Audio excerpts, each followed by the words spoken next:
Okay, for the sake of time, I'm going to go ahead and give my chair speech, and hopefully by the conclusion of that, the attorneys will be present.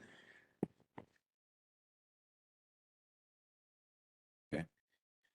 Okay. I'd like to call the June 27th, 2023 meeting of the Charlotte Unified Development Board of Adjustment is now in session. I am Douglas Wilson, chairman of the board. Also sitting on today's board is Kevin Shea, Deborah Dryden, Marsha Williamson, and Amy Sun. Also present currently is Lisa McCarter, our planning project manager, Solomon Fortune, zoning administrator, Terry Edwards, clerk to the board, and Candy Thomas is our court reporter. Joining us shortly will be our two attorneys, Terry Hagler Gray, who will be sitting right here, as well as Jill Sanchez Myers, who will be sitting over here. I would like to start by acknowledging that we are conducting this meeting in person. This is the sixth in-person meeting in 2023 of the Charlotte Zoning Board of Adjustment. And as always, I'd like to ask for your patience today as we proceed. There may be slight delays as we transition between speakers, participants, and presentations. The Zoning Board of actually not the Zoning Board of Adjustment anymore. I got to get used to saying that. The Charlotte Unified Development Board of Adjustment is a quasi-judicial body that is governed by the North Carolina General Statutes and the Charlotte Zoning Ordinance. We conduct evidentiary hearings on requests for variances and appeals, among other requests.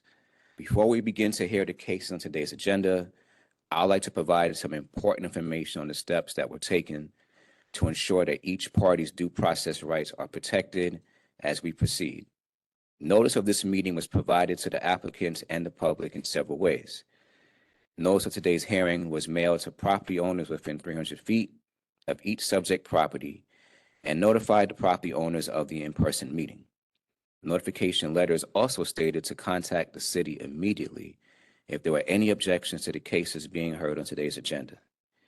Notice was also provided by placing signs on each property and by publishing notice on the city's website. The notice for today's meeting contained information about means by which the public can access today's proceedings. Finally, any individual wishing to participate in today's evidentiary hearings were required to sign up to today's proceedings. This information was also included on the board's website. The recommended agenda would be as follows.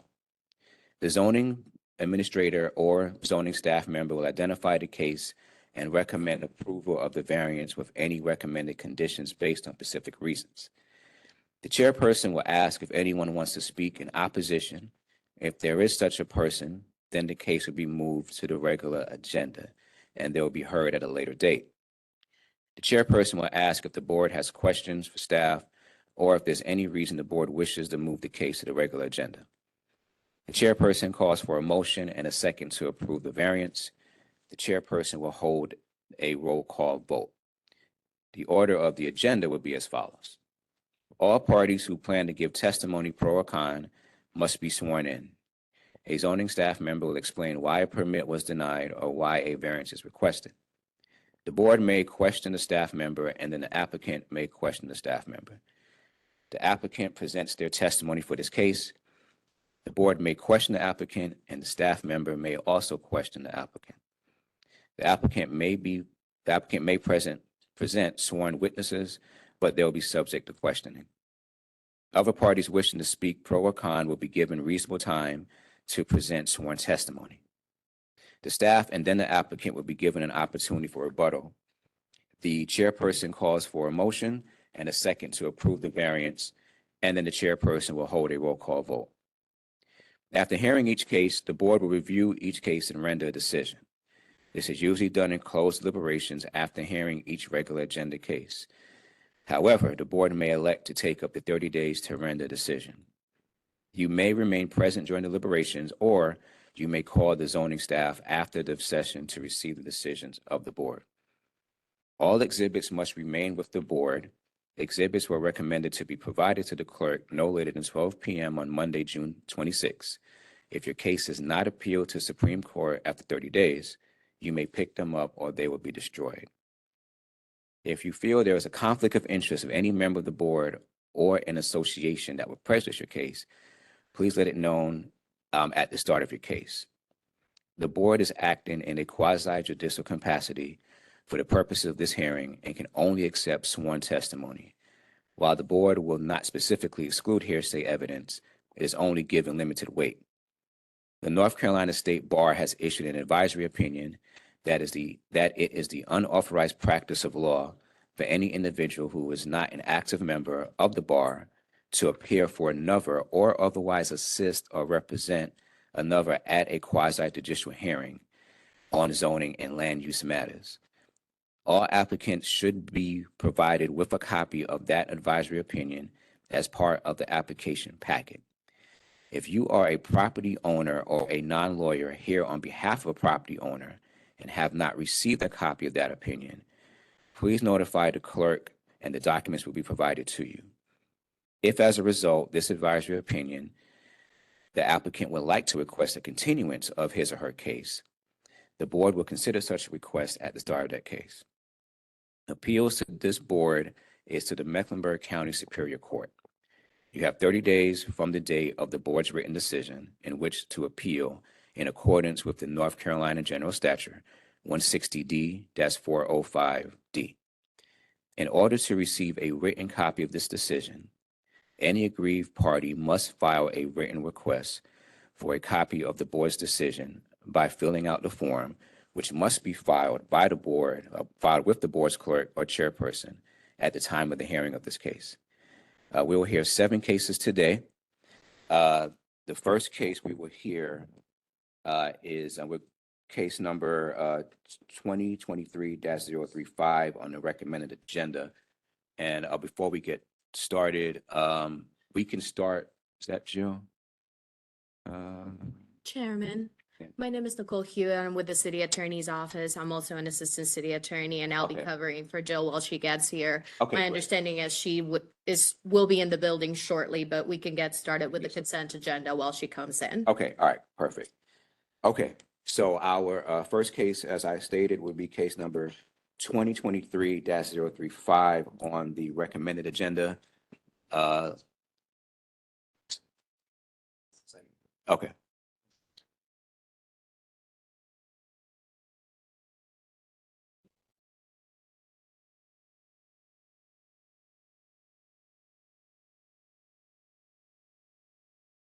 So case number 20. Okay. All right. Okay, so case number 2022-077 is continuous. Okay. All right. All right. So just kind of going a little bit out of order here. We've been advised or informed by Attorney David Murray that under the regular agenda, case number 2022-077, the applicant is requesting a continuance. So with that said, is there a motion from the board to have this case continued to is it for 30 days or? I make a motion that case number 2022-077 be continued for 30 days. Okay, is there a second? Second. All right, motion's been moved by Deborah Dryden and second by Mr. Shea. Now we move into a roll call vote. Mr. Shea? Shay, yes.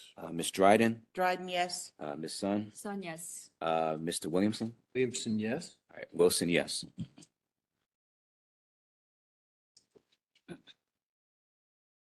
Okay, moving back to our recommended agenda. First case we will hear is case number 2023-035. Lisa, as always, I have to swear you in.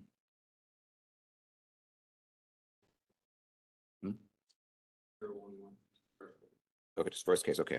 Oh, we're going back to 011. All right. Lisa, do you swear or affirm to tell the truth, the whole truth, and nothing but the truth in the matter at hand? Okay. And my apologies, actually, we are going back in order. The first case would be 2023-011. And at this time, if anyone wants to go in the other seating area and wait until your case is called, Terry will be calling the cases out there. There's a seating area right out this door, and we can show you if anyone would be more comfortable out there.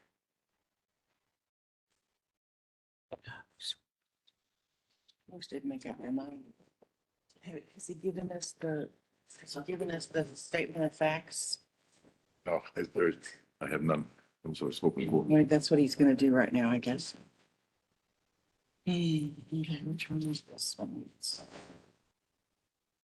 All right, our first case is an institutional buffer variance. And the applicant is requesting several variances to allow existing structures, driveways, and easements to remain to permit rezoning and expansion of a facility. And I'll give you a minute to look at the findings if you just let me know.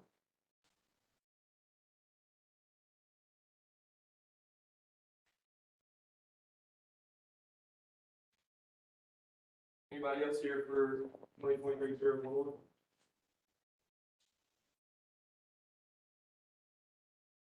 And Terry, I know you're handing out the paperwork.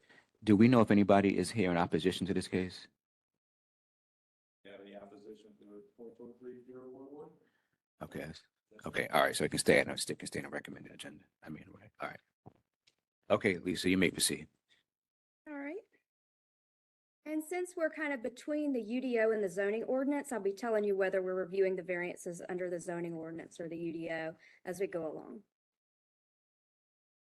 Exhibit number 1 is the vicinity map of the property. Exhibit number 2 is the zoning map, and this variance will be from the zoning ordinance requirements.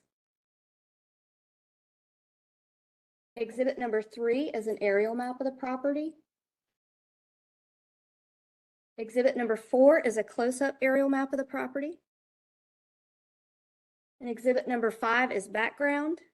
There's a nursing home on the site that was developed between 1980 and 1995. Nursing homes were permitted in R3 at that time, subject to a special use permit. At the time of the variance submittal, the R3 zoning district no longer allowed nursing homes, and it was a non-conforming use.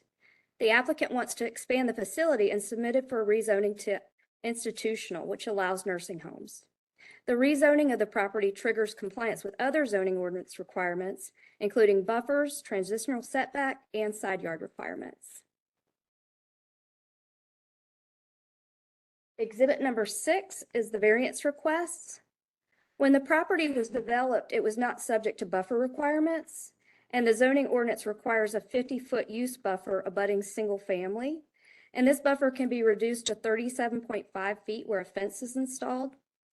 The proposed plan shows the buffer, which varies in width between 37.5 and 50 feet around the perimeter of the property in the hatched area. As you can see, this is the buffer areas. The zoning ordinance requires a 20-foot side yard, which is over here, and a 40-foot transitional setback measured from the proposed right-of-way. So this is the area in the setback. The site has existing structures that encroach into the buffer, transitional setback, and side yard. The applicant is requesting variances to allow these existing features to remain. The applicant is requesting 3 variances for an existing cabin, which you can see on the lower left of the plan in darker gray. So the darker gray areas around the perimeter are the encroachment areas. And so this is the cabin right here. And here's just a close-up of the cabin. A 24-foot variance from the 37.5-foot buffer, a 27-foot variance from the 40-foot transitional setback, and a 6.5-foot variance from the 20-foot side yard. Moving to the right on the plan is a 24-foot variance from a 37.5-foot buffer for existing parking and fire lane. That's right in here. To the top right, you can see a 10-foot variance from a 37.5-foot buffer for an existing cottage and sidewalk ramp. Up here. Moving to the left, you can see an 11.5-foot variance from a 37.5-foot buffer for an existing internal drive. At the top left is an 18-foot variance from a 50-foot buffer for existing utility and transformer pedestals. That's right in that area. And to the right, the last variance is for a 39.6-foot encroachment into the 50-foot buffer for a storm drain easement, cottage ramp, and decking. That's over in this area. Exhibit number 7 is standards for granting a variance, and all must be met. When a necessary hardship would result from carrying out the strict letter of the zoning ordinance, the Board of Adjustment shall vary any of the provisions of the zoning ordinance upon a showing of all the following. Unnecessary hardship will result from strict application of the ordinance. The hardship results from conditions that are peculiar to the property. Hardships resulting from personal circumstances as well as resulting from conditions common to the neighborhood or general public may not be the basis for granting a variance. The hardship did not result from actions taken by the applicant or property owner, and the requested variance is consistent with the spirit, purpose, and intent of the zoning ordinance. Exhibit number 8 is considerations. Staff supports the requested variance. The hardship was not caused by the applicant since the site was developed prior to the zoning ordinance regulations for the buffer, side yard, and transitional setback. The requested encroachments are all existing, and all new development will be compliant with zoning ordinance regulations, including the buffer area. Since the original development wasn't subject to the zoning ordinance requirement, new buffer will be installed along the perimeter of the property with the exception of the areas of the requested encroachments. The hardship results from existing features on the property, which the applicant states they intend to reuse and improve. The existing features have existed since the 80s and 90s, with the exception of the 1937 cabin on the property. And this is a photo of the 1937 cabin.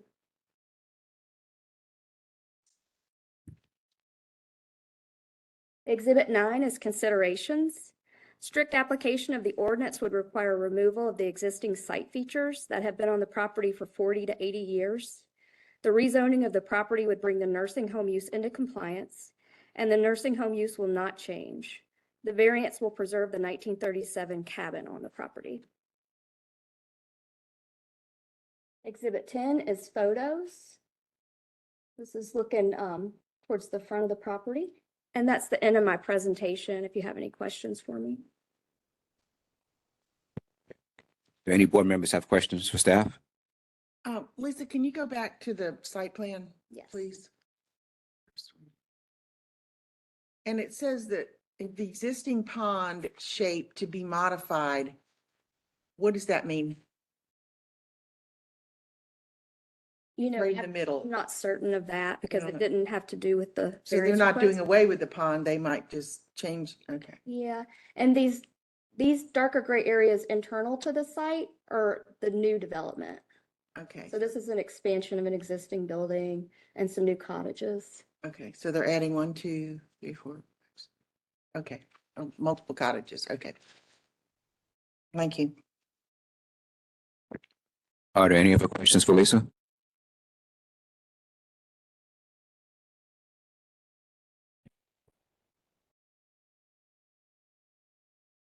Okay. Hearing none. All right, you beat me to it. Okay. All right, motion has been made to approve the variance by Mr. Williamson. Is there a second? Seconded. All right, second by Mr. Shea. And now we will move into a roll call vote. Mr. Shea, Say yes. Ms. Dryden, Dryden, yes. Ms. Sun, Son, yes. Mr. Williamson. Williamson, yes. Okay, Wilson, yes. Okay. Now we review the finding facts and conclusions of law. Don't see any changes that need to be made on here. All right, Dryden, I make a motion to approve the finding of facts and conditions of law as written. Okay, is there a second? Williamson, second. There was been a motion moved to approve the finding facts and conclusions of law as written by Ms. Dryden and a second by Mr. Williamson. We will now move into a roll call vote. Mr. Williamson, Williamson, yes. Ms. Sun, Son, yes. Ms. Dryden, Dryden, yes. Mr. Shea, Say yes. Wilson, yes.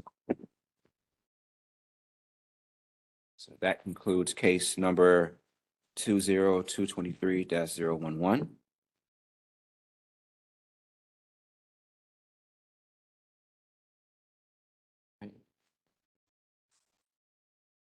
So, our next case, give Lisa some time to regroup here. Ready?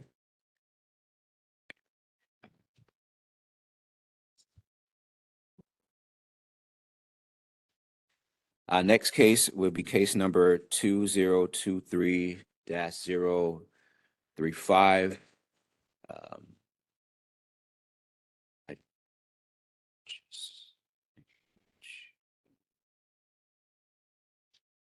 Terry, is anybody here in opposition to this case? Anyone here in opposition, 2023-035? No.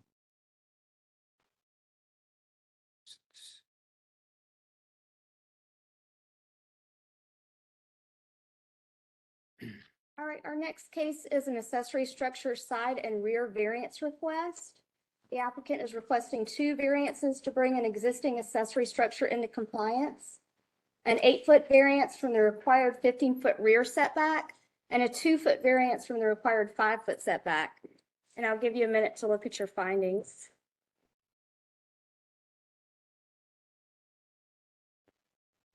Lisa, is this UDO or ZBA? I know we're UDO now, but it's UDO. Okay.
Okay, Lisa, you may proceed.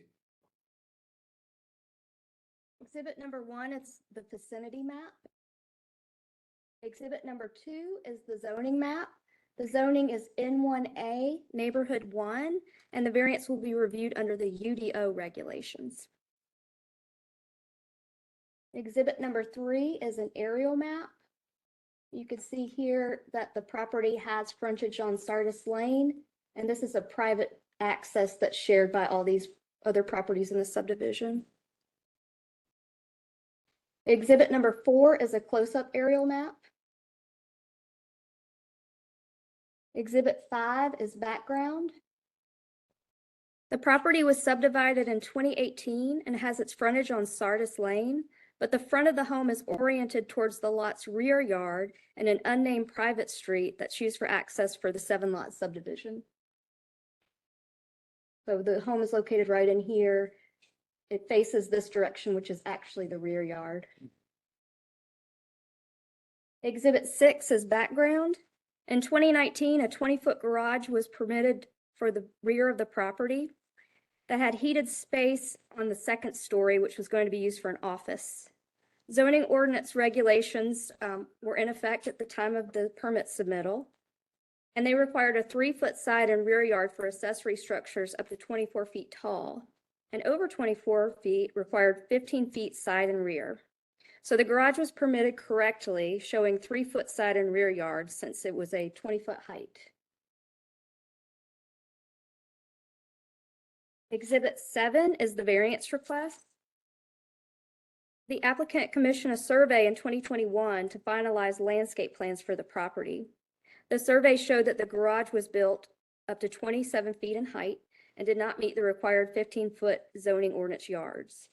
Under the new UDO requirements, accessory structures 24 feet and greater require a 5-foot side setback and a 15-foot rear setback. The bottom right garage close-up shows that the structure is 7.3 feet from the rear and 3.1 feet to the side property line. The applicant is requesting 2 variances so the garage can come into compliance: an 8-foot variance from the 15-foot rear setback and a 2-foot variance from the 5-foot side setback. So this darker area is the encroachment area.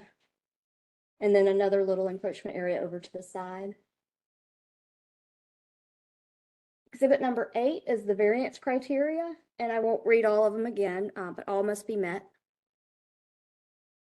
Exhibit number 9 is considerations.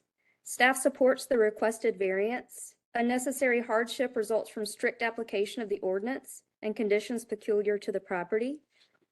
The property has public street frontage along Sardis Lane, but there's a creek, storm drainage easement, and water quality buffers between Sardis Lane and the house that would make locating a garage in that area difficult. So you can see on the survey, these lines are storm drain easements, the creek.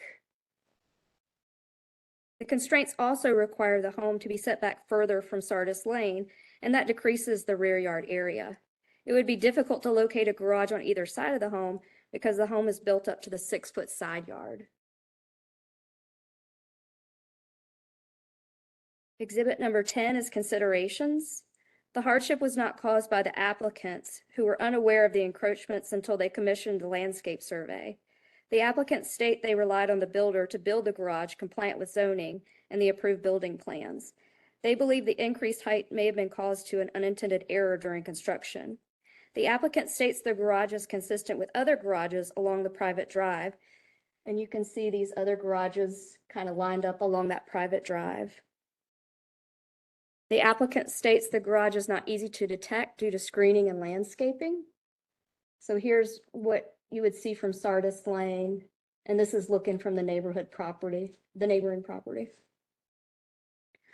Exhibit 11 is photos. So this is the rear yard, which is the functional front yard of the property, and the garage. And this is the private drive. And that's the end of my presentation if you have any questions.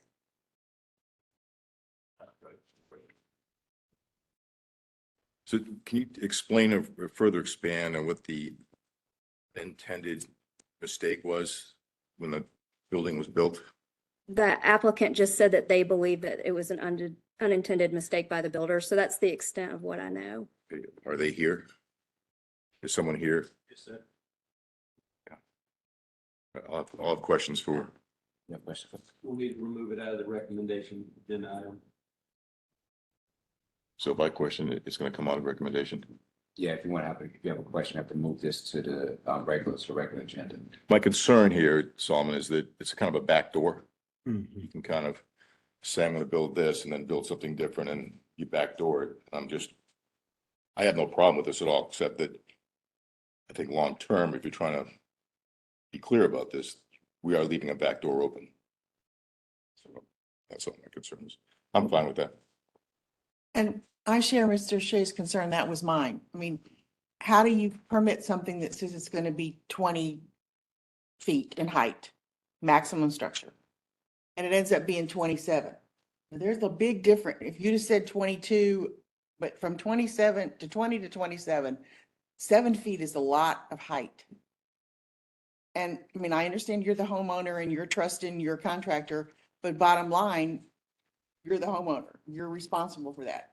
And when it was being inspected, did they not notice that the height was off with our city inspectors? And I don't hold, I agree with Mr. Shea. I don't have a problem okaying this. But we are backdooring this. It's like, I'm not gonna ask permission. I'm gonna ask for forgiveness. And I want you to just forgive it because, well, the developer did. Somewhere along the line, we've got to start holding people accountable for this. And I understand that, you know, you'd have to tear the garage down. I get it. And we don't want homeowners to do that. But as a zoning board of adjustment, it bothers me that we get more and more of these cases where they come to us saying, well, it really wasn't my fault. It was the builder, or it was the inspector, or it was the permit. Then something is wrong in our city system if we're continuing to get these kinds of cases. So I share Mr. Shea's concern. I mean, I will vote to approve this because I don't want the homeowners to incur this. But somewhere along the line, we start calling builders out for doing this. The 7 feet is a lot of height from what they were permitted. And for the city to say, oh, well, they just made a mistake. No, you make a mistake with a foot or 2 feet. You don't make a mistake with 7 feet. Okay, I'm done. Thank you.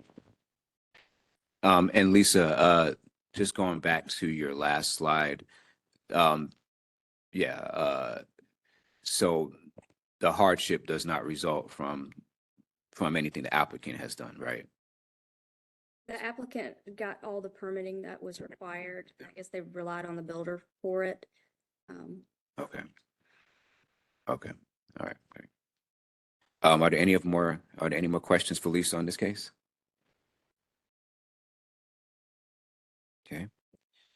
All right, hearing none, is there a motion to approve or deny the variance? Okay, there's been a motion to approve the variance by Mr. Shea. Is there a second? Right. All right, second by Ms. Dryden. Now we move into a roll call vote. Mr. Shea? Ms. Dryden? Dryden, yes. Ms. Sun? Son, yes. Mr. Williamson? Williamson, yes. Wilson, yes. Okay. Now we review the finding facts and conclusions of law. Mr. Chair, if I could direct the board's attention to finding fact number 24, it just references the intent of the zoning ordinance. And so we might want to clarify that we're talking about the unified development ordinance, just for Change of view. total clarification. And then also in conclusion of law 4, Okay. it mentions the zoning ordinance as opposed to UDO. So just for the staff to just to reiterate what Ms. Sanchez Myers just said, number 24, need to scratch out zoning ordinance and put UDO. Am I right? Yeah. Okay. All right. Any other changes that need to be made on here? What was for number 4? 24. Conclusion of law 4, it says zoning ordinance, just to make that clear.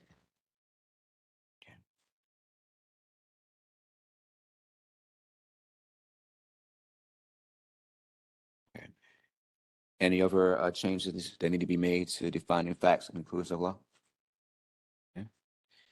Okay, I'm hearing none. Is there a motion to approve the finding facts and conclusions of law as edited? Williamson motion to approve the findings of fact as edited. Okay, there's been a motion made by Mr. Williamson to approve the finding facts and conclusions of law as edited. Is there a second? Dryden, second. All right, all right. Second by Mrs. Dryden. Now we move into a roll call vote. Mr. Shea, Yes. Ms. Dryden, Dryden, yes. Ms. Sun, Yes. Mr. Williamson, Williamson, yes.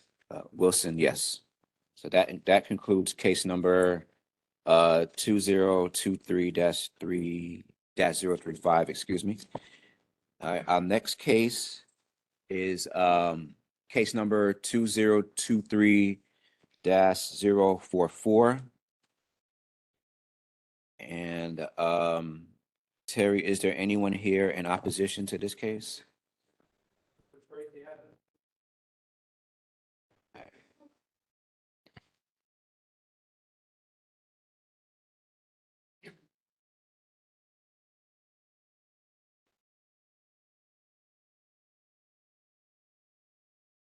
Yes, sir.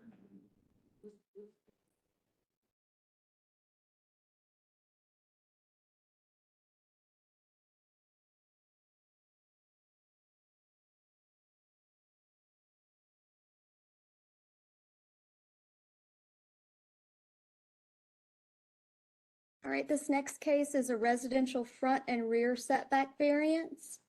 The applicant is requesting 2 variances to construct a residential dwelling, a 7-foot variance from the required 27-foot front setback, and a 15-foot variance from the required 35-foot rear setback.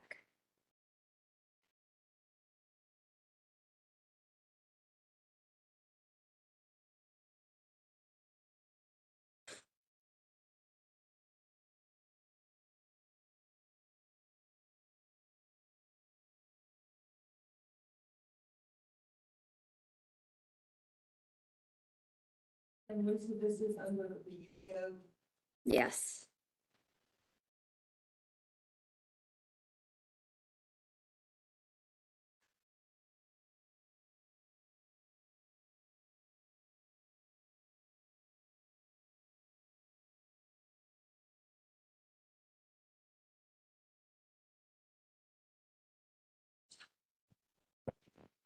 Okay, Lisa, you may proceed. Exhibit number 1 is a vicinity map of the property. Exhibit number 2 is a zoning map. The zoning is N1B, Neighborhood 1, and this variance will be reviewed under the UDO. Exhibit number 3 is an aerial map of the property. Exhibit number 4 is a close-up aerial map of the property. The property is vacant right now. Exhibit number 5 is background. The applicant provided a 1990 deed, and it describes the dimension of the adjacent lot along Ashford Street. So it describes the property boundaries.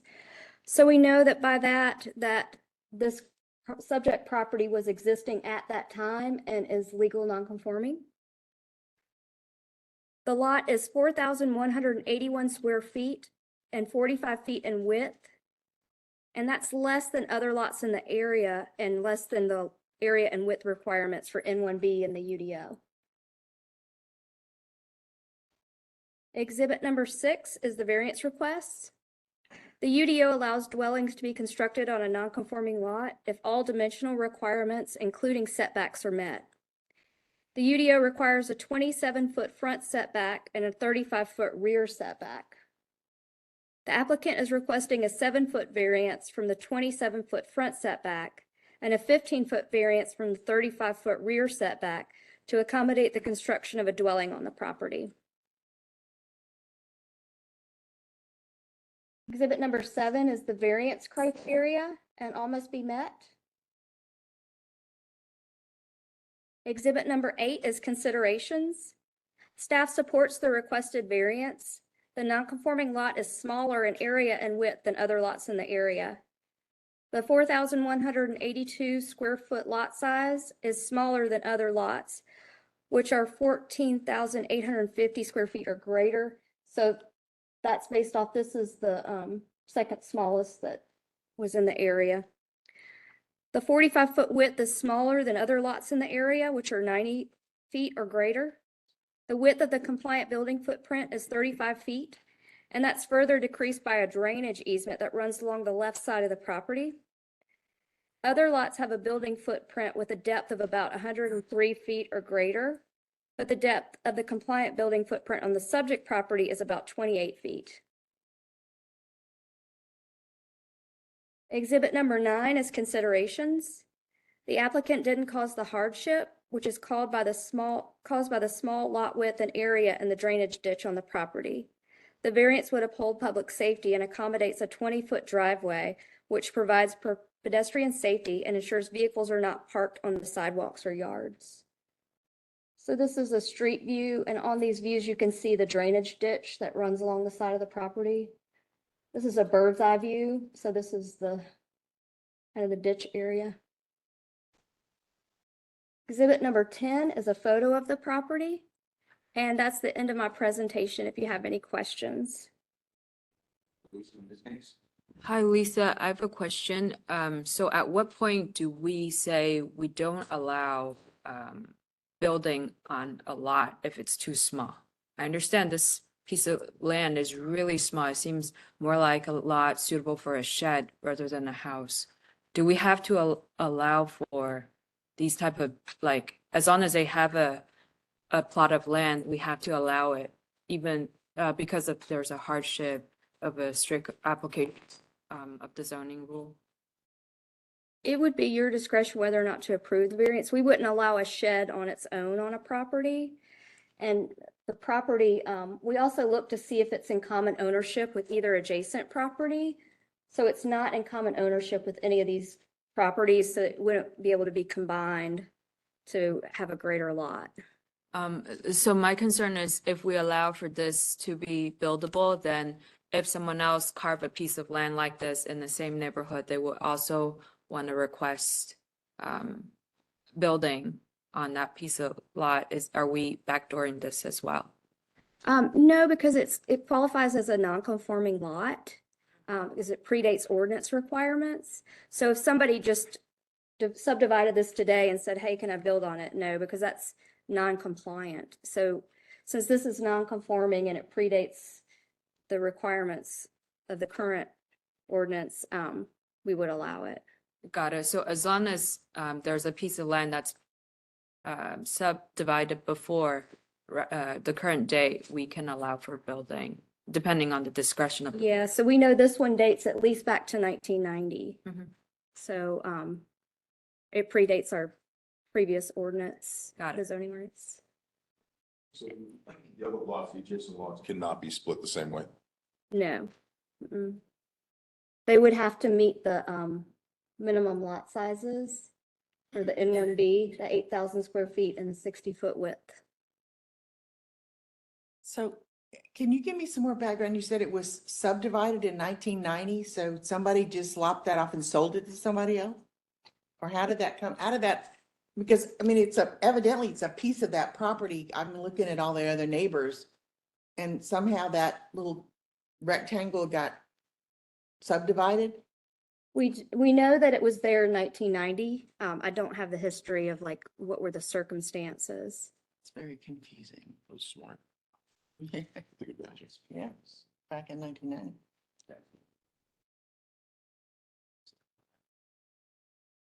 Mhm. I don't have any more questions for staff. Any other questions from the board for staff? Okay, hearing none, is there a motion to approve or deny the variance? Motion to approve. All right, motion to approve the variance was made by Mr. Shea. Is there a second? Dryden, Second by Ms. Dryden. So now we move into a roll call vote. Mr. Shea, Shay, yes. Ms. Dryden, Dryden, yes. Ms. Sun, Son, no. Mr. Williamson, Williamson, no.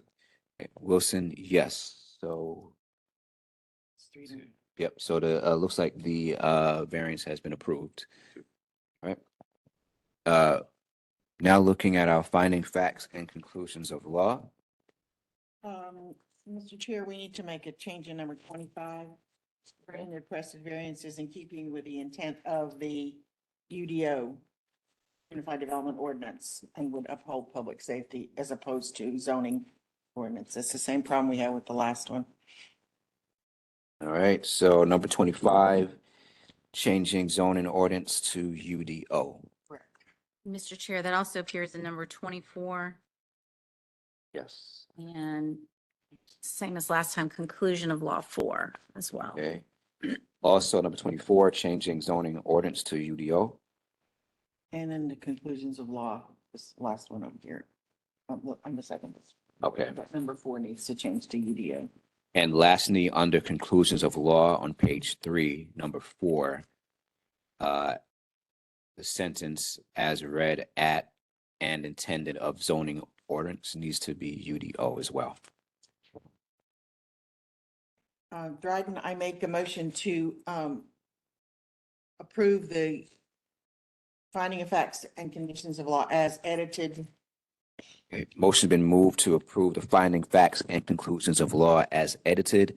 Is there a second? And that motion was made by Ms. Dryden for the court reporter. Shay, second.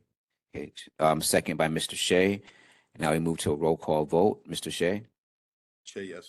Ms. Dryden, Dryden, yes. Ms. Sun, Son, yes. Mr. Williamson, Williamson, no. Wilson, yes. All right, so that concludes case number 2023-044. Now we are moving to the regular agenda. And as noted earlier, case number 2022-077 has been continued for 30 days, making our next case case number 2023-029.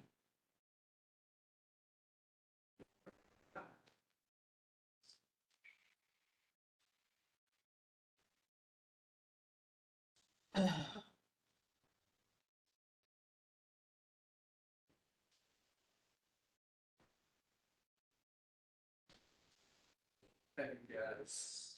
Regular agenda. And yes, it'll be a- Was the neighbors represented? So.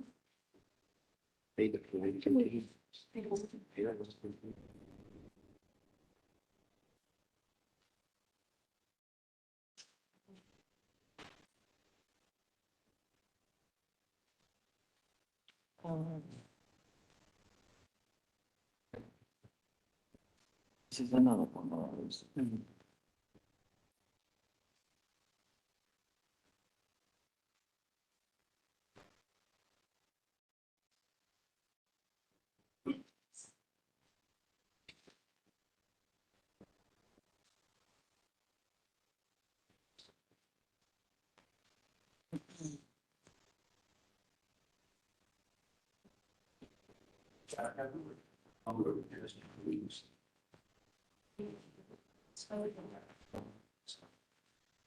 Okay.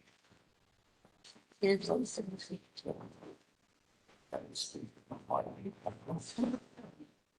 Alright, this is what.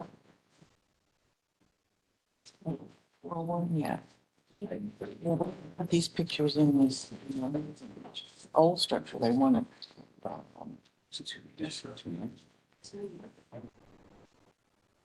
Oh, no, this is 4-1, never mind.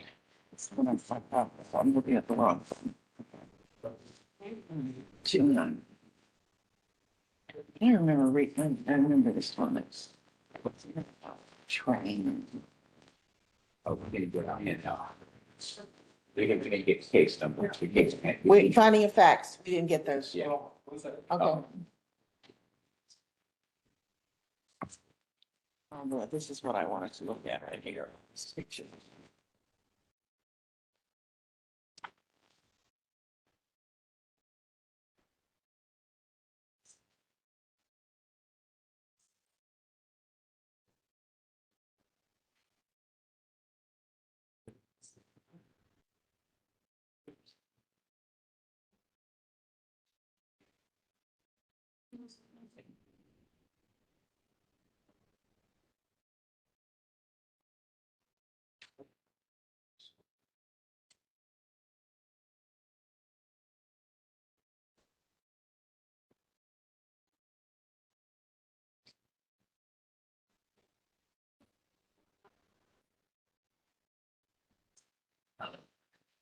Did you get your findings of fact? User doesn't have standing to request a continuance. Okay.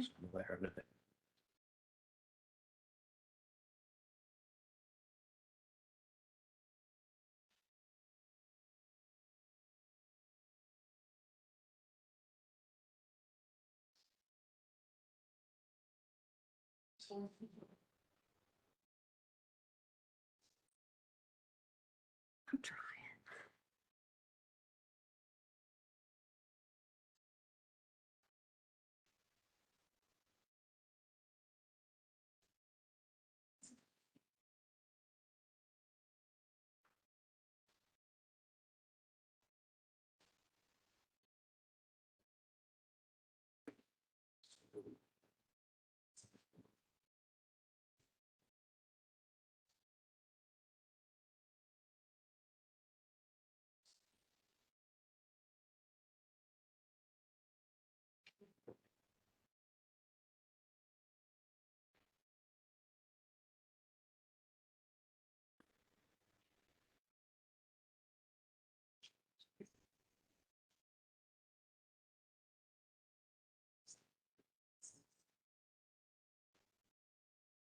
And the group here at the table, are you guys with the city of Charlotte or with your NRP group? Okay, all right, great. So before we get started, just want to swear you guys, are you gonna be testifying at all? Possible. All right, well, And can you Just please to- make sure you turn your microphone on? oh, Thanks. and so this been a safe side. I'm gonna swear you all in. And then after I do that, just give your name to the court reporter. So if all of you can raise your right hand. Do you swear or affirm to tell the truth, the whole truth, nothing but the truth of the matter at hand? Okay. And for the court reporter, starting with you, if you give the court reporter your name. My name is Jason Mochizuki, Vice President Development for the NRP Group.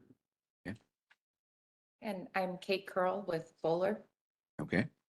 Owen Langston, Development Associate with NRP Group. Okay. All right. Great. All right.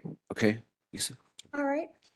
This next variance request is a multifamily frontage and build-to zone percentage variance request for proposed multifamily development. Exhibit number 1 is a vicinity map of the property. Exhibit number 2 is a zoning map. The zoning is TOD-CC, Transit Community Center Zoning District, and this variance is being reviewed under the UDO regulations. Exhibit number 3 is an aerial map. And exhibit number 4 is a close-up aerial map. And this is the Arrowwood Links Blue Line Station. So the rail goes through the property. Exhibit number 5 is background. The property was subdivided in 2001 as part of a larger development and doesn't abut a street. Per the UDO regulations, the transit station is considered the primary frontage for the property. So in 2001, it was shown as the Southern Railway.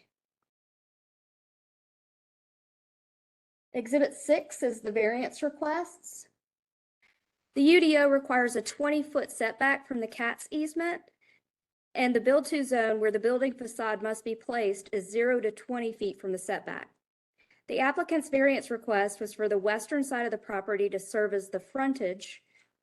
So this side would serve as the frontage, which is kind of internal to the shopping center, and a variance from the build-to zone requirements. When we worked with the applicant on the request, we found an unintended consequence of the original request, that the higher architectural standards for the development are oriented towards the frontage. So with the original request, they would be oriented towards the interior of the shopping center and not towards the rail. Exhibit 7 is a recommended modified variance request. The applicant has agreed to the modified request, and it will keep the buildings and the parking in their proposed location, but still allow the rail to remain as the frontage so that there will be the higher architectural standards facing the rail. These are a variance to eliminate the required frontage build-to zone, a variance to allow parking in the established setback along the frontage, and a variance to eliminate the required screening for parking lots adjacent to the primary frontage. So they're showing parking here adjacent to the rail, so it would just eliminate the required plantings between this parking and the rail platform. Exhibit 8 is the variance criteria. Exhibit 9 is considerations. Staff supports the modified request.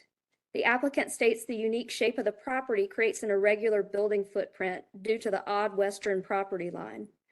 The rail platform ranges from 12 feet to 20 feet, and you can see it in the lower left photo. The property to the south contains the Arrowwood Station parking lot and is about 12 feet higher than the subject property, and you can see it to the bottom right. The applicant states the topography of the site in relation to the surrounding properties and rail creates constraints, and raising the building is not feasible. Exhibit 10 is considerations. The hardship is caused by the elevated light rail retaining wall to the south and to the South Square Marketplace building that is on or over the subject property line. So this is along the western property. This building adjacent to it is on or encroaching the subject property. And the property to the south, which is about 12 feet above the subject property. There's no minimum parking required for the site, but the applicant must provide the minimum spaces shown for state and federal funding for the project. The irregular western property line creates an irregular building footprint that makes it difficult to accommodate the buildings and parking area in the compliant locations.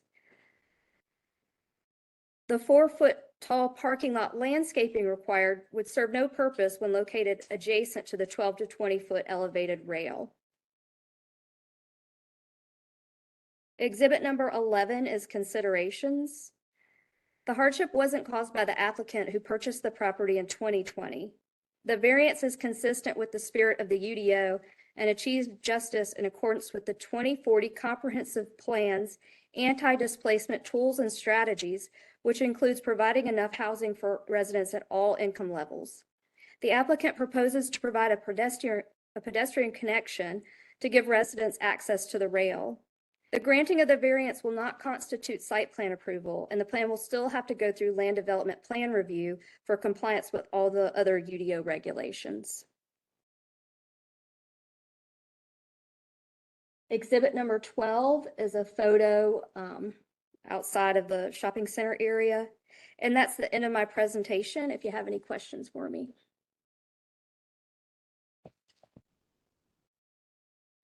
Okay, I don't know where to start here. What is this project? It's a multifamily low-income housing? It is, low-income housing. Yes, sir. It's 120 units of housing affordable to local families making 60% AMI on average. Okay. The affordability will range from 30% up to 80%. Okay, so if this property met all the requirements that Lisa has laid out, it'd be worth millions of dollars and other developers would want this property, correct? I mean, it would be affordable housing for a minimum period of 30 years. It would have value, but That's on that's where I'm going. I'm getting to the point where this is a piece of land that has so many problems that a developer doesn't want to touch it. So this is the kind of property that we should support the city to make sure that it can build on something like this, to build that housing. Otherwise, the housing would be way too more expensive than it could be possibly affordable to anyone. correct. It's a challenging site for Yeah, sure. so this is the kind of thing that I feel pretty strongly we should support. But I'm confused. Did you say once we get done here, then it goes through land development?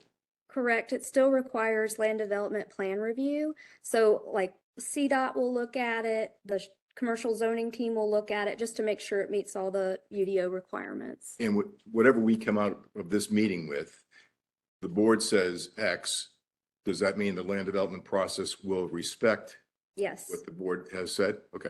So my next question would be, tell me what you gave up in your conversations for this site. I understand. I saw Lisa said she had 3 things that she mentioned that you guys had given up. Eliminating the required frontage build-a-zone. I'm not a big fan of the build-a-zone requirements anyways. Is there something that you gave up here that you felt important for the site that you'd like to have back? I mean, I feel like the variances that are proposed and what Lisa's proposing would satisfy all the elements that we need to build this project. Okay.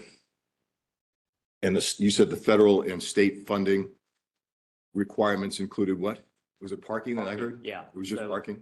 The minimum parking ratio for family low-income housing tax credit deals is 1.75 spaces to 1. Because this project's on the light rail, I requested an exemption from the tax credit agency, and they approved a minimum on-site parking ratio of 125 spaces. The plan that Lisa prepared, or that Lisa's reviewing with us now, has 132. So we're just slightly above the minimum parking ratio required by the agency to satisfy those requirements. Okay. All right. All right, I'm good. I'm good. So you said there's 100 and, how many units are you planning to build here? 120. One. All right, so where will the front doors to these apartments be? Facing, they're not gonna face the light rail, surely. So it is in a sense, you can sort of see, yeah, right there. And down here, the front entrance is kind of north of the parking space right there at the second curb cut. So what I'm saying that the front doors will not face the light rail. That'll be the back of the house, correct? Facing the light rail? Well, yeah, I mean, this one kind of faces the light rail in the northern building. This one on the building B, to your point, does not face the light rail. There is a secondary entrance that faces the light rail to the south, though. I'm separated by the parking. Okay. Do you have a street view of it that Ms. Dragon can see? So you can't see it from the street because it only fronts the rail and it doesn't abut a street. Let's see if I have some aerials. I know there was, yeah, maybe this will help. Yeah. Right, so basically, everything will be oriented toward the parking lot. Correct? I mean, that, well. Yes. Okay.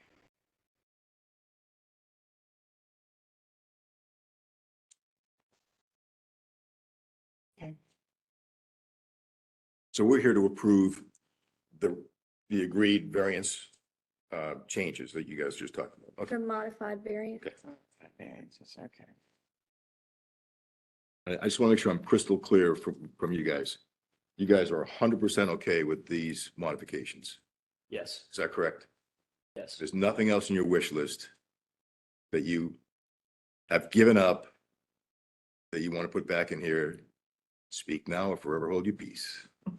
I think to your point, I mean, the site is got a very specific set of circumstances that make it challenging to develop. I think that there are some compromises involved with building frontage and how this building's oriented, and it's obviously tough because you have a 12 to 20-foot light rail that's, you know, kind of towering over the project and to the south barrier towards the Cat's lot.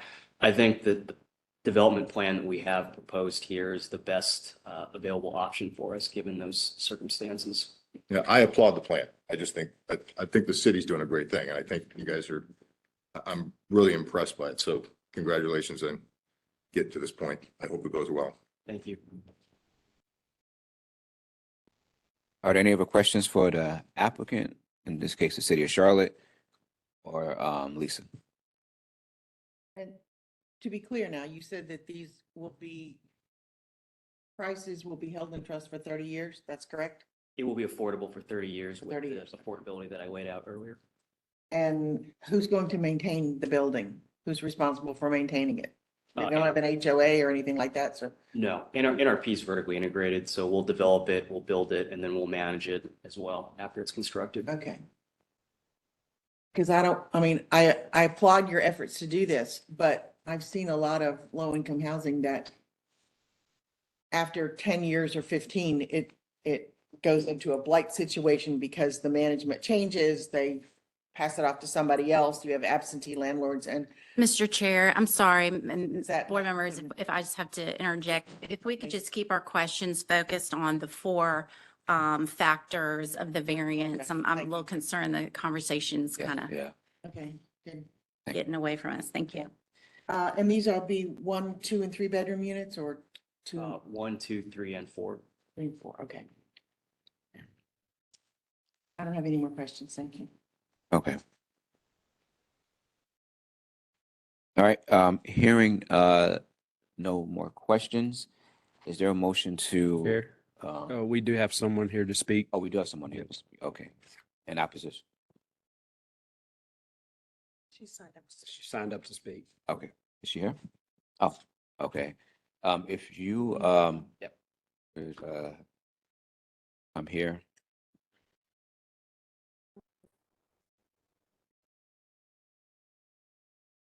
Okay, so this is my first time here. What am I doing? And yes, Pardon? do you swear or affirm to tell the truth, the whole truth, and nothing but the truth in the matter at hand? Yes, I do. Okay, and for the court reporter, could you please give your name and address? Yeah. Yeah, my name is Judy Opper. I live at 10317 Clubhouse View Lane, Mint Hill, here in North Carolina. Okay. And I am here representing the shopping center, which is adjacent to this particular property. I am a partner with several other people in this shopping center. We are really very much impressed with what you're doing. And the only thing that we're asking at this particular point is that we have a 1-month continuance. We just got the plans, so we have not even had a chance to look at it. It came in yesterday, although the information of the meeting may have come a week ago, but we only just got the information with regard to what your plans are.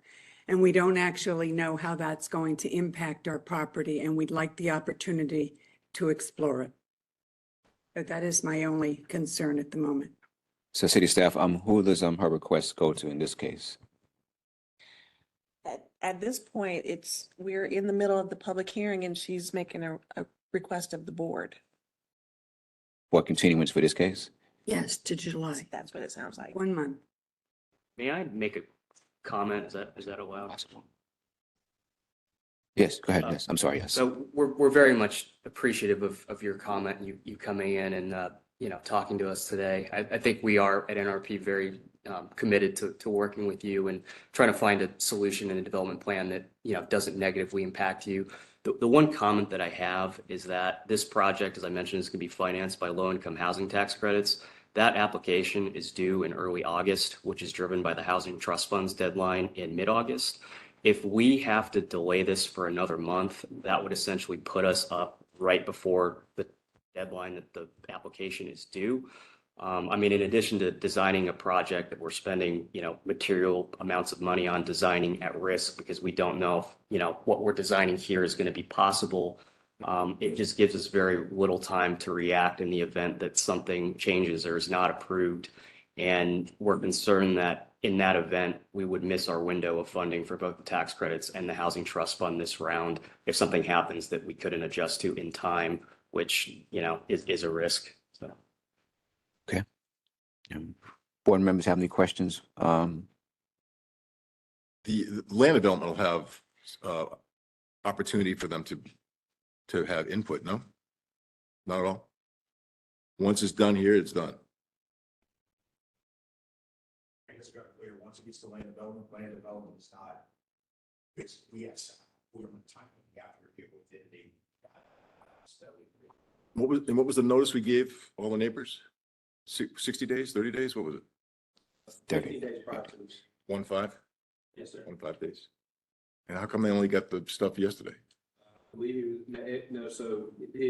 received the notification last week. They reached out yesterday at 4:15 to seek the application request, and documentation is provided with the application.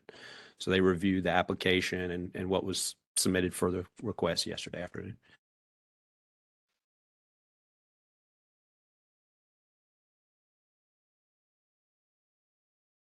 What specific concerns do you have? Or what are, or not specific, but what are your concerns when you say you need to look over this? The property has a big parking lot and there's a whole back entrance probably to this property. In years past, that property had been used, a lot of times there was used as dumping sites. So in the past, there was wear and tear on the shopping center, even with the vacant property being there. All kinds of things went on in the back part. We had the police in. There were lots of issues. And at this point, the real concern is not about having the project, because when they bought the land, they were always aware that the vacant property was there. You never know what it's going to be used for, and you're taking your chance. We bought it a number of years ago. And we've been very pleased with the neighborhood, and we're very pleased with the way the shopping center has operated.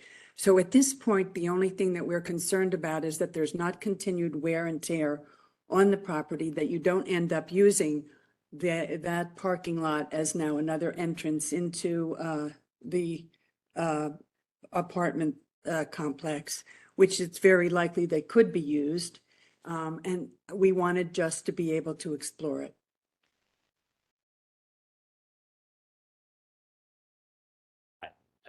I appreciate those comments and agree with her. I just think that again, the timing aspect of this project hinges upon us getting our tax credit application in. Yeah. Where is the entrance to the apartments? You gotta take the light rail, or can you take a car? Because we got 135 parking spaces. How are you?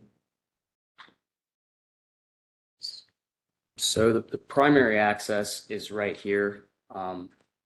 This lady's comment, there is a perpetual access agreement that coming off Arrowwood Drive, that the CCNRs dictate that that drive aisle internally allows access to this property and to all the other uses on it. Y'all cover the cost of repaving and restriping the parking lot when it gets worn down? Or y'all gonna take a pro rata share of that? Or is she gonna cover it and her partner's gonna cover all that cost?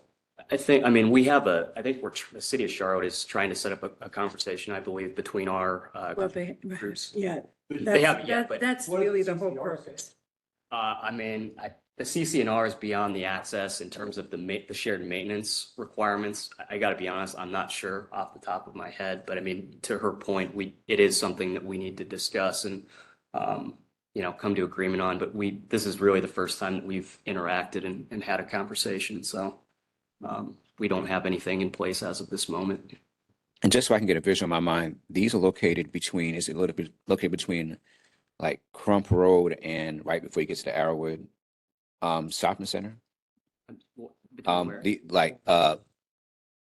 Okay, I think I see it right here. Okay. I was just trying to get a visual of where these will be. Okay, I see it now. All right. PT across the street. Yeah, okay.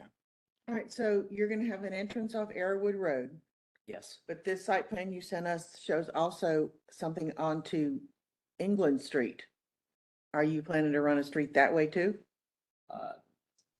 No, the entrance off of Arrowwood Road would come down through that parking lot and could provide access to either of the driveway entrances to the apartments. It does not have to be out to England. All right. So basically, if you come up Arrowwood Road, you make a right going towards South Boulevard, towards Pineville. This would be like on your right-hand side, See, this shows, left-hand side. right, but this shows something that comes out on Arrowwood. Yeah, I mean, on England. I don't know what that is. It's something they submitted. Yeah. That's the current. No, the entrances The current. to the apartments come current out apartment. to the drive aisle within the parking lot that then goes north towards Arrowwood. Okay. Mr. Chair, I think staff has some information for you to try to help you out with this Okay. particular issue. Yeah, so we just want to, again, some of these questions here, they're not relating to the variance. I guess we need to say that this will be. I'm sorry. Has he been sworn? Did you swear in earlier? Can you go ahead and do that now? I just realized that, my bad. Do you swear or affirm to tell the whole truth, but the truth in the matter at hand? I do. All right. And state your I name. think we just need to be careful because right now, some of the questions you're asking on the variance, that stuff gets worked out through plan development. Obviously, with it being a private property owner matter, if they can't come to an agreement about access and maintenance, that's something that would hold them up as part of when they start finalizing, not necessarily in regards to the variance, because again, the variance, they're asking for those variances from those design requirements. Yeah. Not necessarily, they're not, and so those access issues are kind of And then Solomon, just to, that's part obviously notice of them when they would work that out before they submit plans. Yeah. and Solomon, just to address the continuation request, that has to be made by the applicant, right? So either way that we couldn't continue it, you guys would have to make that request. Okay. All right. Okay, so with that said, do you have anything else to add? No. Okay. All right. All right, well, thank you. Thank you very much. All right. Is there a motion to approve or deny the variance? Mr. Chair, I'm sorry. Modified variance. Very Yes. quickly, before you move into any deliberations, discussion, or if you're ready to move to a vote, I would just, again, remind the board, there's been a lot of questions, a lot of discussion. I'm just focusing your deliberation and decision on the 4 factors. It's whether you love this project, whether you think this project is a terrible idea, really, remember, is irrelevant. You can not like this project, but if it still meets the 4 required factors, then you should vote to approve. If you think this is a wonderful project, but the facts don't necessarily establish, you don't think establish the factors, then you should vote to deny. So just want to remind you of that as you move into your decision. Thank you. Okay. Thank you very much, Ms. Sanchez Myers. Sure. Is there a motion to approve or deny the variance? Yes, sir. Do we have to vote on the continuance or not? No, we don't, because, statements can only be made by the applicant. Yeah. Okay, I make a motion to, approve this variance, this modified variance that the staff has recommended. All right, there's been a motion to approve the modified variance by Mrs. Dryden. Is there a second? Shay, yes. Second by Mr. Shea. Now we're moving to a roll call vote. Mr. Shea, Shay, yes. Ms. Dryden, Dryden, yes. Ms. Sun, Sun, yes. Mr. Williamson, Williamson, no. Wilson, yes. Now we review the finding facts and conclusions of law. Some We have, places to modify. this is UDO, correct? Yes, Okay. so number 30 needs to be amended to, or edited to say the intent of the UDO ordinance. And then under conclusions of law, number 4, it needs to say the intent of the UDO ordinance. Any other edits? The others.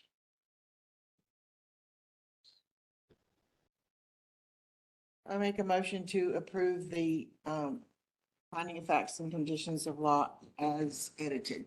A motion has been made to approve the finding facts and conclusions of law as edited by Mrs. Dryden. Is there a second? Sun second. There's been a second by Ms. Sun. And now we're moving to a roll call vote. Mr. Williamson, Williamson, yes. Ms. Sun, Sun, yes. Ms. Dryden, Dryden, yes. Mr. Shea, Shay, yes. Wilson, yes. So that concludes case number 2023-029. We have 2 more cases remaining. Just 1 second, Ms. Solomon. Do we need to take a quick break for, let's say, about 10 minutes? Thank you. All right. I'm getting it, Latin.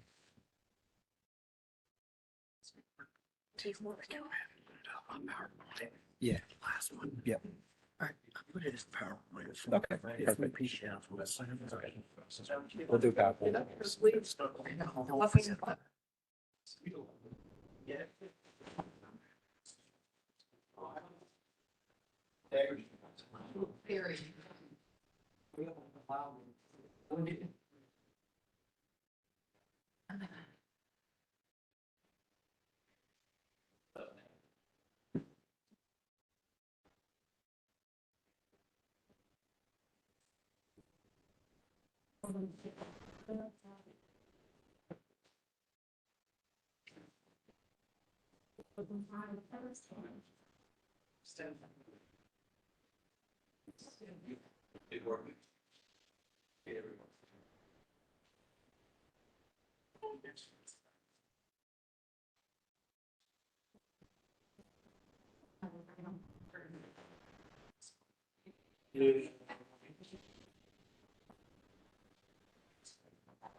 Like to know her opinion because. Right. Because she met all to her.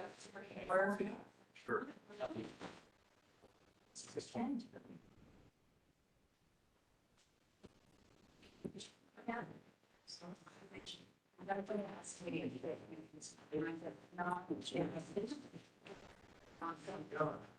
But I don't know if it's a mixed sound embarrassed.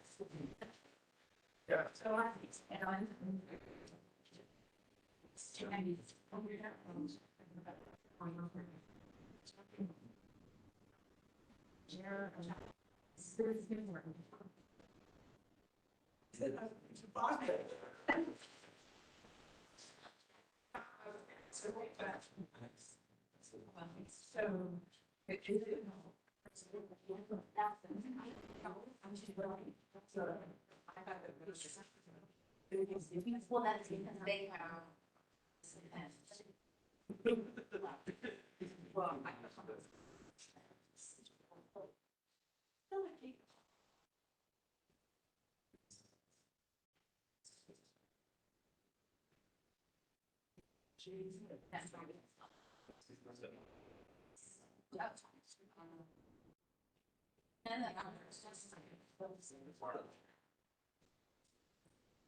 I'm a resident and I'm also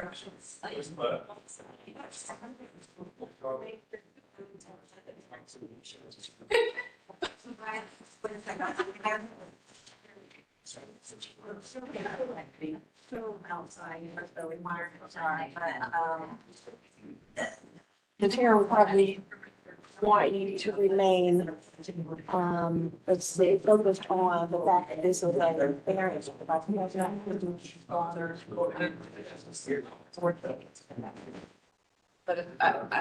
don't want to make you late if you're trying to. Well, I think my chair would.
That's what you pretty much.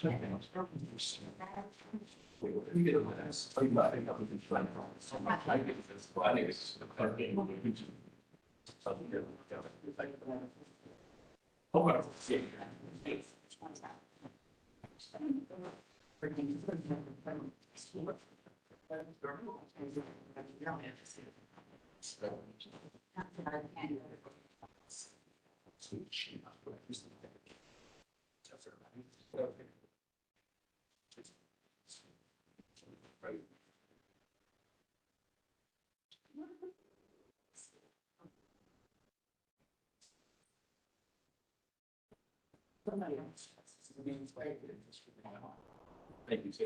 Yes.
Right reason and open, but we have right of way that means the property line.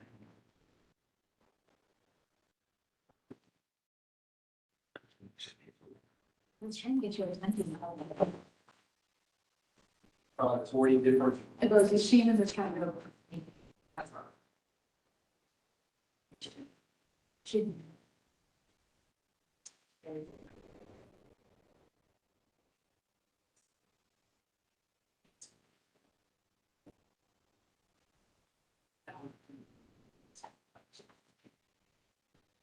From the state.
All right.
You're welcome.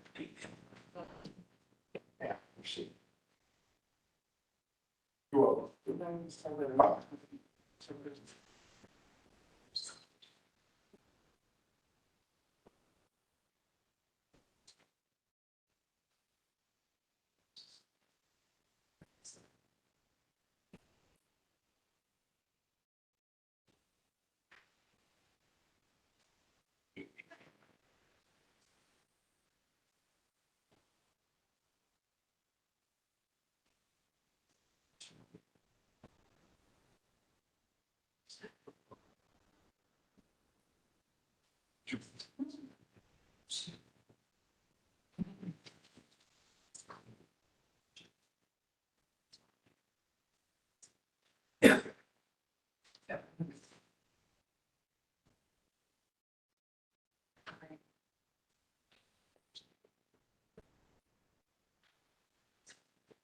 welcome.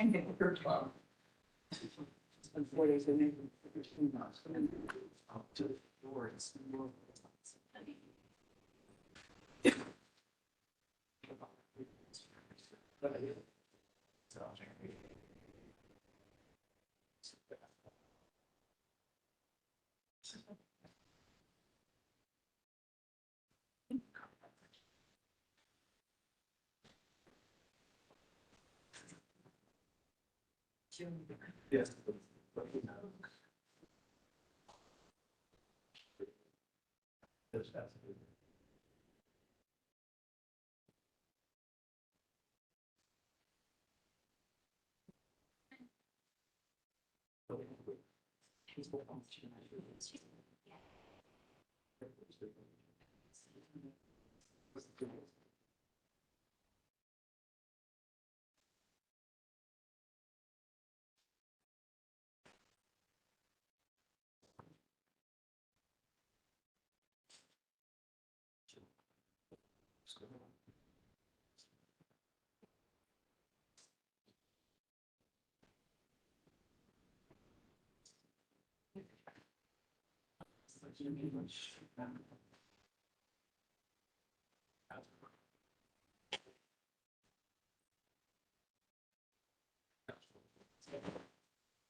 Turn you on here. I turn it on just for this.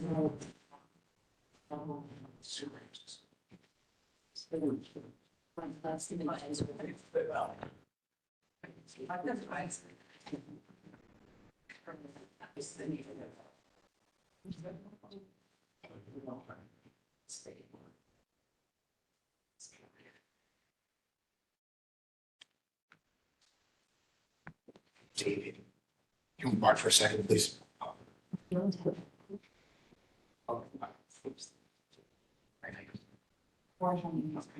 Sorry.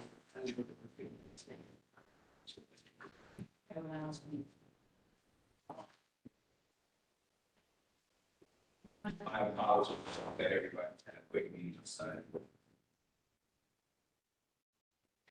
As the board. We're not.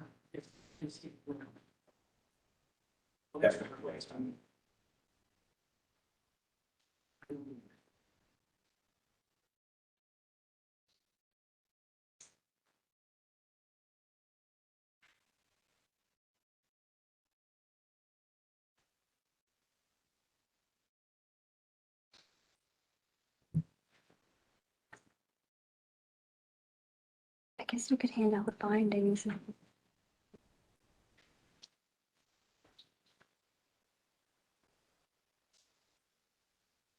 Anyone else here for 2023-01?